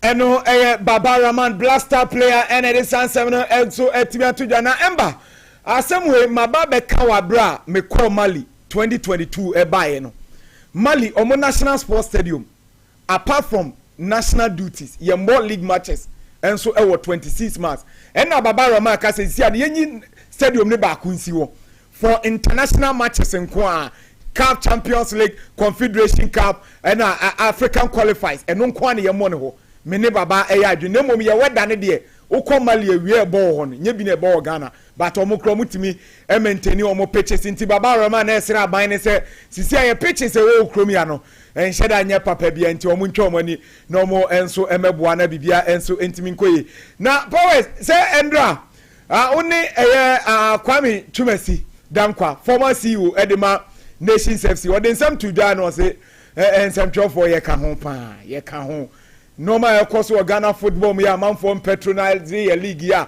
omunko stadium ya na no Legon Sports Stadium so na why ma still no mo sensem twofo ye ne man from ma stadium journalist we so abu group mo so mo ka ho bi yes me I want to me nyim ho free ye nyina ye ka ho ne contribute am e football no ye be kan say enkofo because mo show most of your guys radio stations Sompa FM program here 3 hours so we just for no be about 2.5 hours 2 hours very 30 minutes for local nti hono players do go say the world nations anakotokwa munye program ma bo budi none nti enso ye de o mu no Obia should take part of the blame. It cannot be solely the football people until say radio for now, because me personally, I feel so also if you take care of this thing. The last time we went to Congress, I think that we discussed something about this. Say also if you free the media house because you are part of us. Yeah, we are stakeholder in our football. Now you're starting to know Ekasa, Efasa, and your man, you say all the time they bring the positive aspect of our league, you know, airwaves, you know. So they be a big negative need from because I think Timothy say hono and your bone nkoso Powers and anu ya wana be show Paris Saint-Germain supporters ye prepare o ma be crash ro monka Liverpool ye trophy parade obi de ka kotwi form so ni nyina ye be ka ho asem enti wo ye ni ya ye be ba be ka wa anye ni ya ye nso ye ba be ka nanu Legon Stadium ye ne ye hu park na kotokofo gina so enso ebobo ni eje gu a wo hyeye mebusa se Asante Kotoko player bi etimi hye such a go e wo liga ye bo wie enim enti eno ye question a ye busa ye to no wie no osade to dwa se they say TV right ne ho nsem ye nya TV right ni ye na fenso ye nya ye coverage ni ya Ghana Football League no FPA quality broadcast telecast na omo twa your matches now kabon say league in your bad because some of the matches no why you in U18 so but all venue was a quality also and I say top notch to say super sports na ko mu try matches na I say the league no standard ni ene me kai Kwame Chumesi say super sports o ma be krom ya be try Ghana Premier League no and so paint e den o mo koya o ma mabiem eno question football people mo ankasa mo hwe na mo ye no what two go stars for kakra or say Africa no mo kono recruitment na kodokoye no mo nsua o mo obviously o mo team no so mo be fit ya yes because many of my about twice and minimum team no pa because mo be fit up kakra be boat to send the protocol start here they also be fit na be team and minimum say definitely they will do that if they are able to get good players within the league or outside of Ghana crowd to beef up their team, they will compete very well. You have a strong team.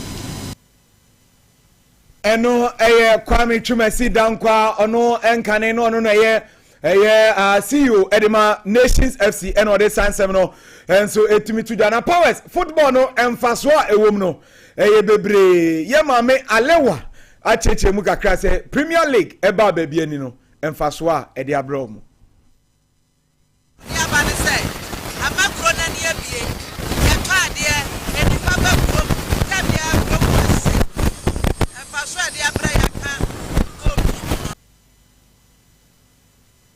eno enso ene ma we need to jane say emfaso na de aba ne say nipa bebre enso ebe krom ma adeto no enso etimi koso especially when Kumasi Asante Roko enso any house of folk eba ba bia ni acha 1 p.m. na stadium ho enso etimi ayema na bibia enso koyenti football ne de emfaso bebre enso etimi wo so a eno nso eyensema ye de enso etujana ye yesi ye be kwa ahoma ne so na ye ne MTN FA Cup chairman oda committee no enso ano honorable enso etimi akwa din komo bebre ene anopay honorable agent line so ntini yenye ne quick honorable Wilson Atta MTN FA Cup committee chairman ya honorable otimi nka ma yencha obi membra Sompa na ni 3.1 Sompa TV so ewo Kumasi hello gwajo say honorable Adom ye nyina ye ho ye pa na no so ye damase ewo de mo be ye wo fia ha no that's we ne damase e see Kumasi the first station e buy was Sompa and ye fe nfaso e ba so said the Muslim who see moya de nyamishira honorable yenso ye da wasepa na honorable ye busa say this year MTN FA Cup from Rano City for Ebabesi the last match I born last week Sunday. Or they compare last season MTN FA Cup na differences in all day. I don't like comparing Afibi to Afibi, but so last year yeah trying maybe this year it depends mano. Yes, now you have more experience, more knowledge, insight this year than we had last year. This year, nature can say managing them better. Now, me sure that this year, no, you develop a template. Your baby, me sure that even you can benefit from it. All football events can benefit from a template I develop. Well, honorable, yeah, Mami Musa, a run of semi-finals, you know, at the ABC, a repeatee, finals, you know. Officials are more than 2 just say, or money be game, no. Center referee, no, semi-finals, I kotoko, any breakum Chelsea.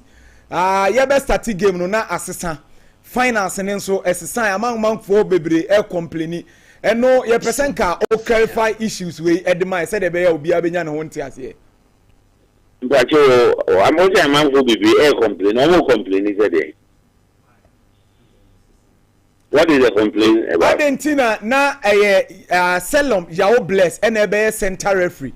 But ye best start game no na Latif Adari and a center referee.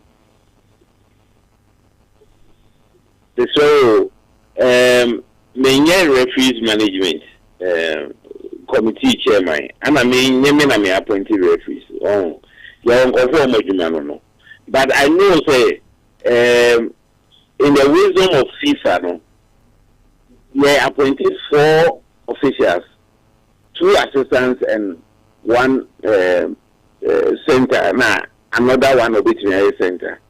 Now, say if one say Jumanan Kasana center, no, because the name is capable be too near the it's a lot of work. Only you my father, only you my classing players, no. Because players do a while, who had a match, the activities, do even 10 minutes. And we could be too near within 10 minutes. The referee need the Uber took the Bob Yates throughout the game. If the referee need here a lot of fitness, so you need to feel right for you to be able to do the work. It is a referee now. Until almost your warm up to say the players in your warm up. No, your warm up, no, what 2009 or so will take place on the time. And to own to me, end the match, and own to me, move ye or be for entity. There's nothing wrong with it. There's nothing, even we should be happy because I'm not saying say, but I'm trying to say, Team Biaku, referee, or more than last minute exercise. And I think I will be any. If a team now, or being cast will be a cool but everyone's a team be a cool movie. Now, if the cast own to me India. And I say, and Papa. Why are we worried? They didn't share the performance of the referee. Semi-final match, you know. The referee not the performance, you say. Echo here, Anna. Hello. Honorable. So we couldn't complain about the performance of the referee in the semi-finals, no. About no. We know penalty. We know na issue. But who says I bless the dear? And you might not even have more issues to be discussing the referee's performance. Whatever has happened, let's look at the brighter side of things. Let's be positive. We've had a very good final. Yes, there is questioning referee in the penalty way, though. But I don't know what it was. And that's for the referee. Say, proving case 21 here, they should have asked for review, and then they would have been reviewed, and then. But I'm sure that without asking for review, that there will be a review, and the right things will be done. If the younger positive, let's look at the new season ever. We can make things better. Why? But referee pulling out for after the warm up, if he thinks I want to win the eye, it will be changed. Then the impulse, let's accept it.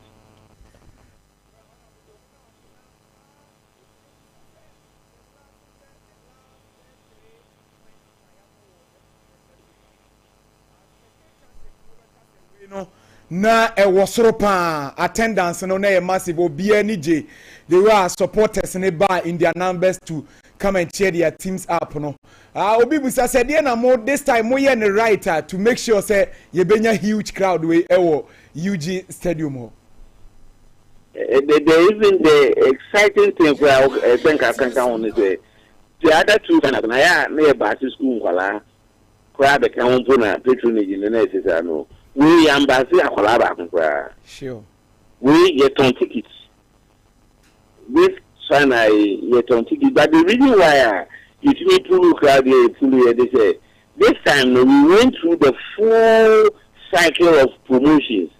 One say only promotions are first no target awareness. Now for exercise seen ever. Only awareness you now have to build interest. And then finally, you need to build traction, fever, to move or be to act.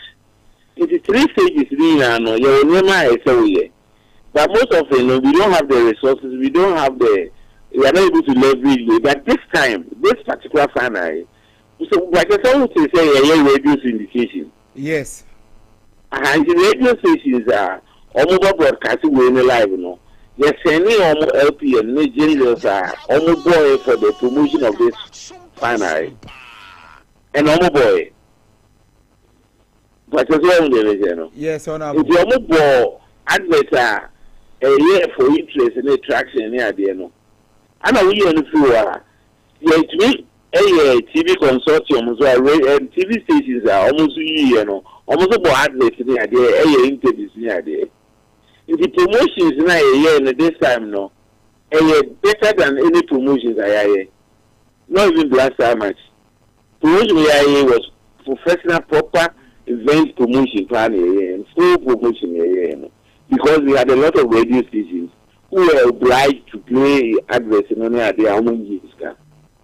We had TV adverts. Yeah, then the promotion was far better. And then activation I hear was far better. That maybe cry young, I did mean more cry, but giving problem. Yeah, man, it will be by giving a problem because we do, no more, our money, almost no man was so far. There were a lot of people standing, no how many seats, how much very final. And they were there to see, I mean, what you see, and I mean, what you beat me, if you want to fill the schedule.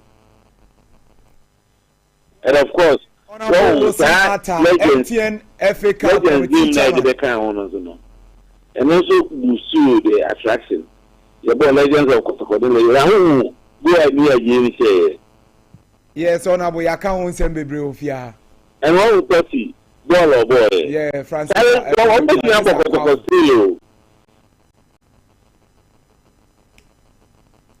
Well, honorable, you better was a pa, Yankan Komo, no, you better was so the questions in the baby or ye quite Nimono, DNS, yet me improve on. Tino, you better have for nothing, so ya banner no be din common baby. Yet that was a no bra, or the Amazon party, Vene Sompa FM and Ano Pay Ukumazi. Okay, honorable Wilson Atta, MTN FA Cup Committee Chairman. And yanini din koma or church and seminal move bebre edi amanti ebeja we so na efi seminal ye din nyina enso etimi asia ene anopena Ember Powers enso etimi asan ato Powers.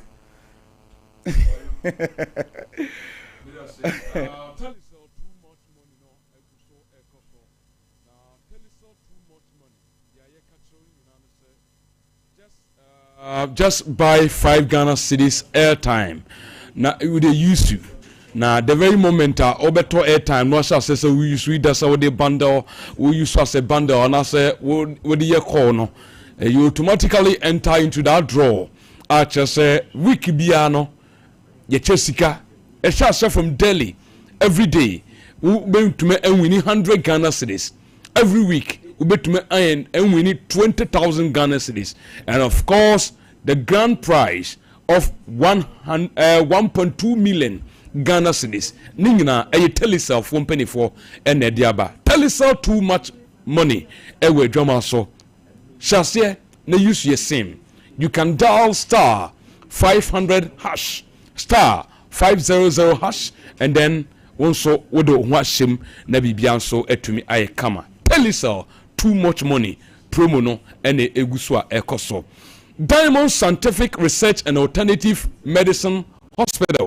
Etun safrel say ye de aduro bi abadwama so aduro no eye donek herbal mixture eno eni aduro no aduro aba na beboa etu mema premature ejaculation ase aboa etu erectile dysfunction ase aboa na wanya proper blood circulation ebeboa ayu macha se wonso improve your brain functioning umpewi na opedie eye Diamond Scientific Research and Alternative Medicine Hospital. Edra, your friend said Donek Herbal Mixture. Effective for free urination at night. Just a nina, a drowy, a juma airborne annual temper. Herbal shop, any pharmacy shop with your Google mono, one sabakami. A 0246 727 677. 0246 727 677. And no any adra.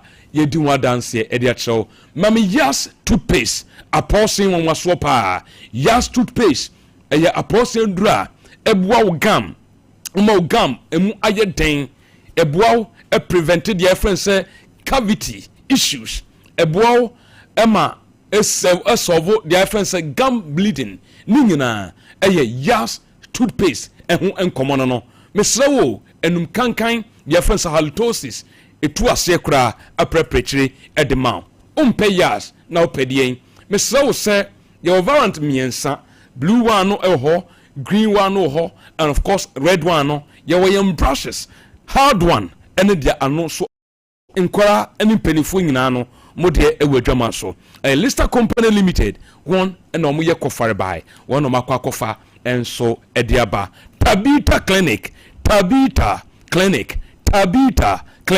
Miso Tabita Clinic say laboratory service bia wako hospital bi yaka kyerɛw sempo kɔhwɛ mogye bra kɔyɛ malaria test anasa typhoid yaka kyerɛw sɛ kɔyɛ test bi fa bra empo nye Tabita Clinic na obaye na mo ko baabi ne yaka kyerɛw a yɛtwerɛ ma wa obetimi aba Tabita Clinic ho ye lab honomo no aba bɛyɛ those labs no eso the results akɔ ye free scan free consultation you give you a free dietary counseling aduane a udi ebeboaw na won so krampo no wapomudi NCPS ta ya de bia yesa ewo Tabita Clinic wo me so bebia wo bia no to anamo sese na bra if your condition needs medicine you will pay for just 50% of the total cost umpewe na pedien wo ba ye ho na ye do call ye hwehwe wo nipadua mu na se wo hia se o se mu ndura edura ye de be mo no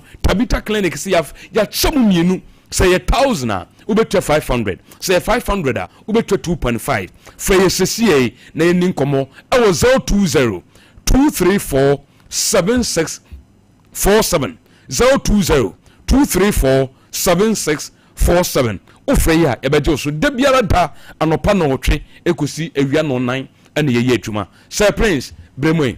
Yeah, boys. We there ma menye ntentem na me fanyunim.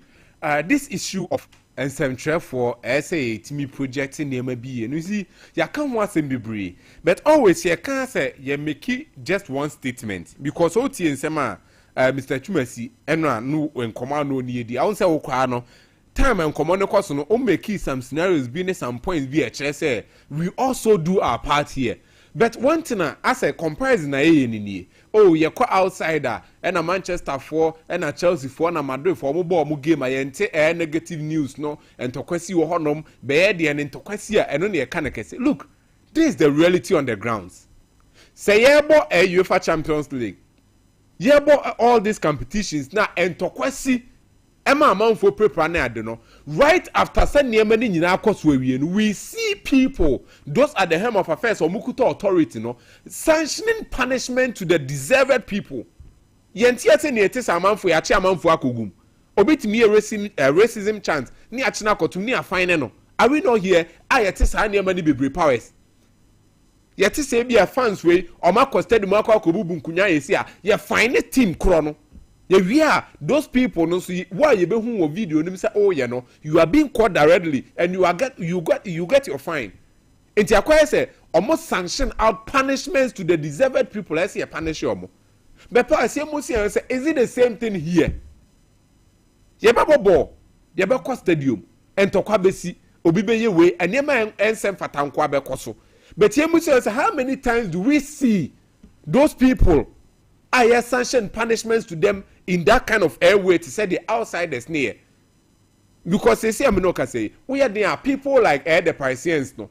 We are there baby some people like the Galatasaray fans, we are there baby but whenever it happens, and before making sure someday issue out proper punishment, they are come but I say any Serbiana because me cause stadium the normal people as an amico or feel say stadium me be a fellow issue stadium more them economy ko be a but outside it isn't like that. Omo making sure say who could this say be any amount who say be a proper punishment no it say be omo nto omo negative ones no but omo negative ones they make sure say aba no negative na aba no omo the positive ba beto so because say bia ukọ na akobo obi asuma ye be sanhye be punish ada positive but here they ha say no mekọ akobo Philip asum wo honom e betimi adi ba 2 years ne nka ho hwe nti da bia no na that negativity no wo mitrim. That is what I'll always be talking about and it happens consistently. Enti nye say bia e ne empa ade ni yi see am no ka say Mr. Seja say so na omo open ti dia mai that is how it is as some true for yempe yem football no it is never true entina ye abrofo de na ye boa na enum mai na Ghana de na yempe ni yenti en kama with Mr. Seja SMU Okai the rag penny SMU Okai look metuonum bi na interview no koso ensem ne yentimi amoni na but utie ensem no kan clearly you feel say the man is having some pain in his heart who dey say empanyufo yomo jeje mu because so omo na pre-finance league no just like ono and the musobokan for the past 3 years ni referees na pre-finance league no but ye be wie no na referees ni say treat omo in a bad way. What do you expect from them? And ye TSC ye kan final FA Cup final enye ne yekohu a blunder say obi e ka ho asem that penalty incident how many penalties, how many incidences, and how many games and referees are taking into their hands? Or more decisions are bad. I'm an opponent or deserve wearing every answer. And what have they done about referees? No music asem. And she said, "Betna, that's a meka somewhere." Powers, am I doing the Ghana League good or bad? Meka and penny for to and cardane. But here, the no cano, no more cost why anymore. So, you know be the message we by nan come pay na ma kan or say how can referees go a whole season without pay and you expect them not to collect bribes? How can they eat? How can they feed their family? So Paris in the same way me painti me can say Ghana football no black no and penny for no mo there ni mu na no the referees and the everything no omo they are going through hell. So whatever be the case, no anything be a positive kit will be an answer be a bekwa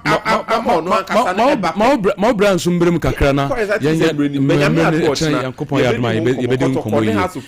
transfer stories kakra na ade no e be di Philip brem kakra ba Telecel Asantiment no Telecel Asantiment Telecel say tie bosumi wei o Asantiment mo dia what we di kura what we di unye nyusu Telecel sima o hwere ne o mebebri so wo bi nso a en de fa wo jim yi medical ye too much no ho medi no ehun nsama de akyerew Telecel Asantiment nie be bia obehu se wo Ashanti region na Telecel for enso esi platform bi titu tafo ni road ho anasa tafo formas wo bedu no mo ho bia obehu no eye bosum wei omo de esi wo e de ama Asanteman se ya sumo mo sompa into they are also giving back to Asante. Very simple.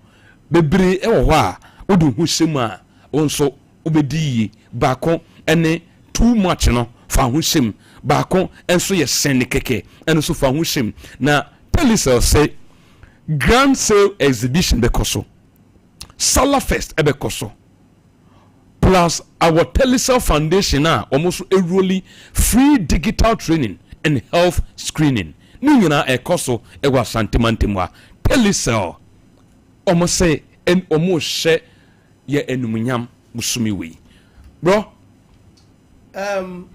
Premier League na as a man for Uncle Park ni ade as a patronage ni wo fom no bra a whole topic enra owra ebetina ha kan yensu media ni account yes media ni account but you see yeah there no as a negatives no ya donso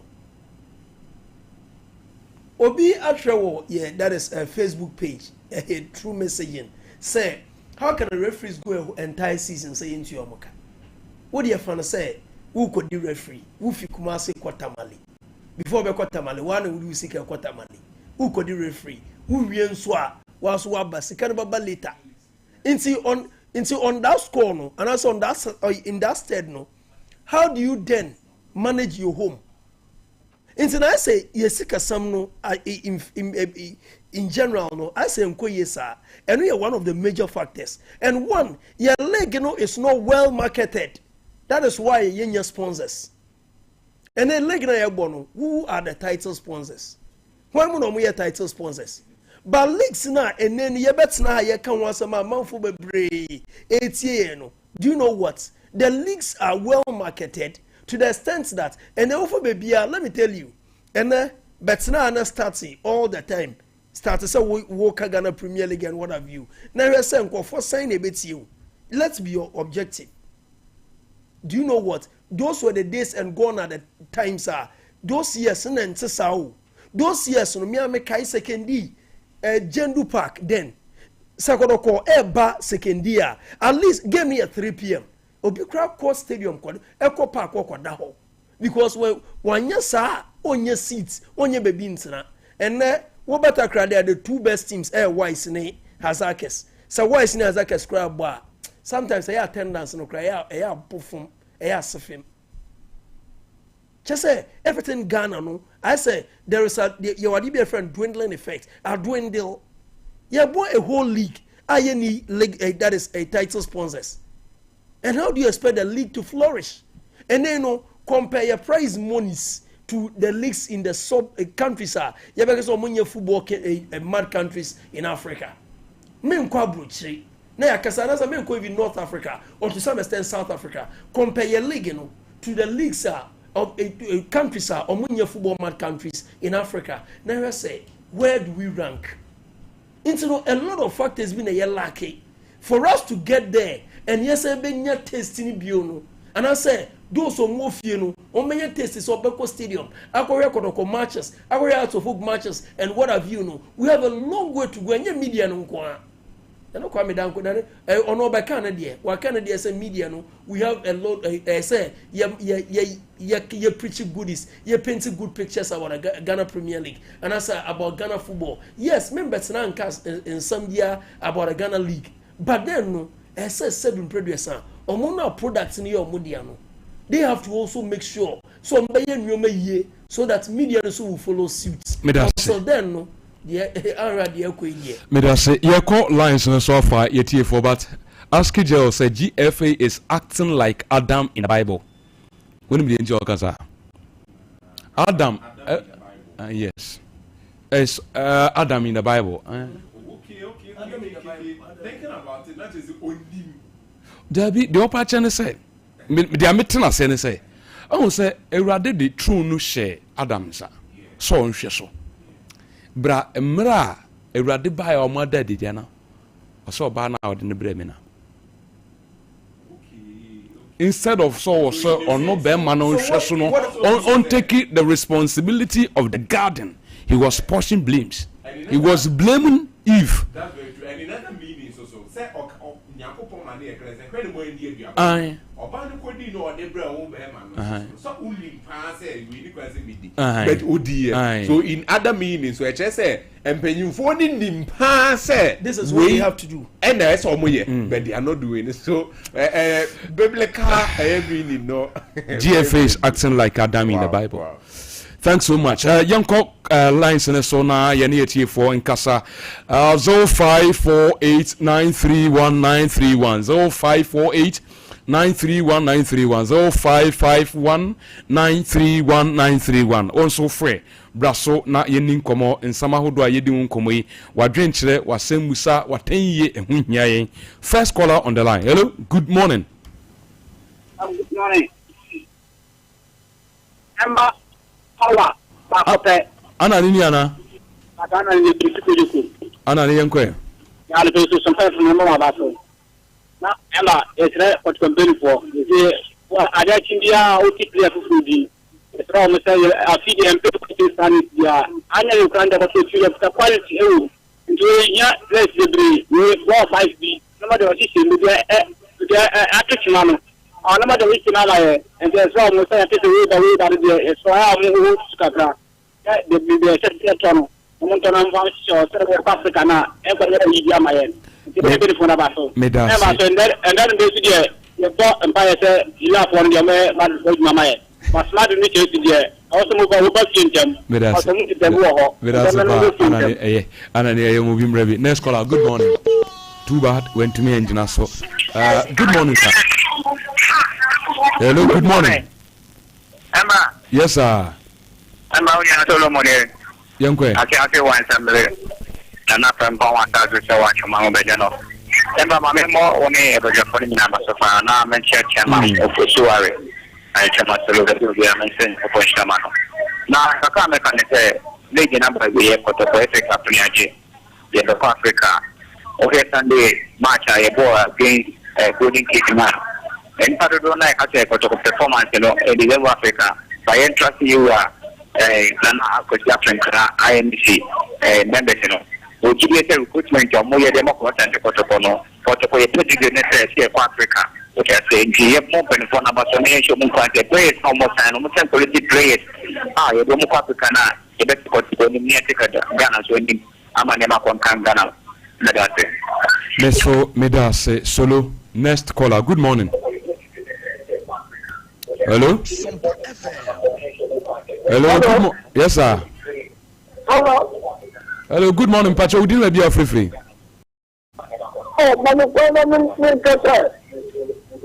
Who was talking, sir?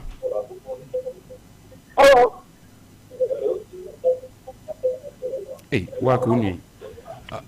Finance caller.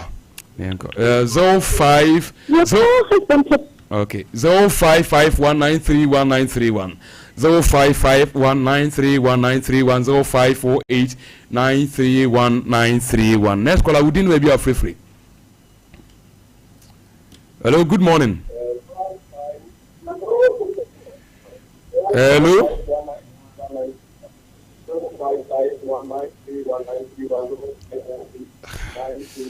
Hello, good morning. Your call has been 0551931931 0548931931. Next caller, good morning. Hello, good morning. Okay. Yanko your birthday since Obapa Grace Yanko and Temna Yan sorry. Good morning.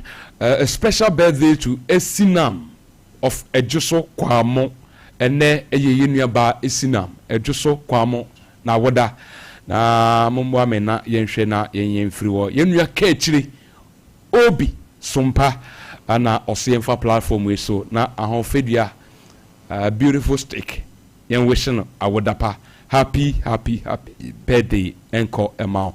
And finally happy birthday to Nana Adwa Adepa from Saforo on so Sompa Accra and on also Ewo. Happy birthday to Nana Adwa Adepa.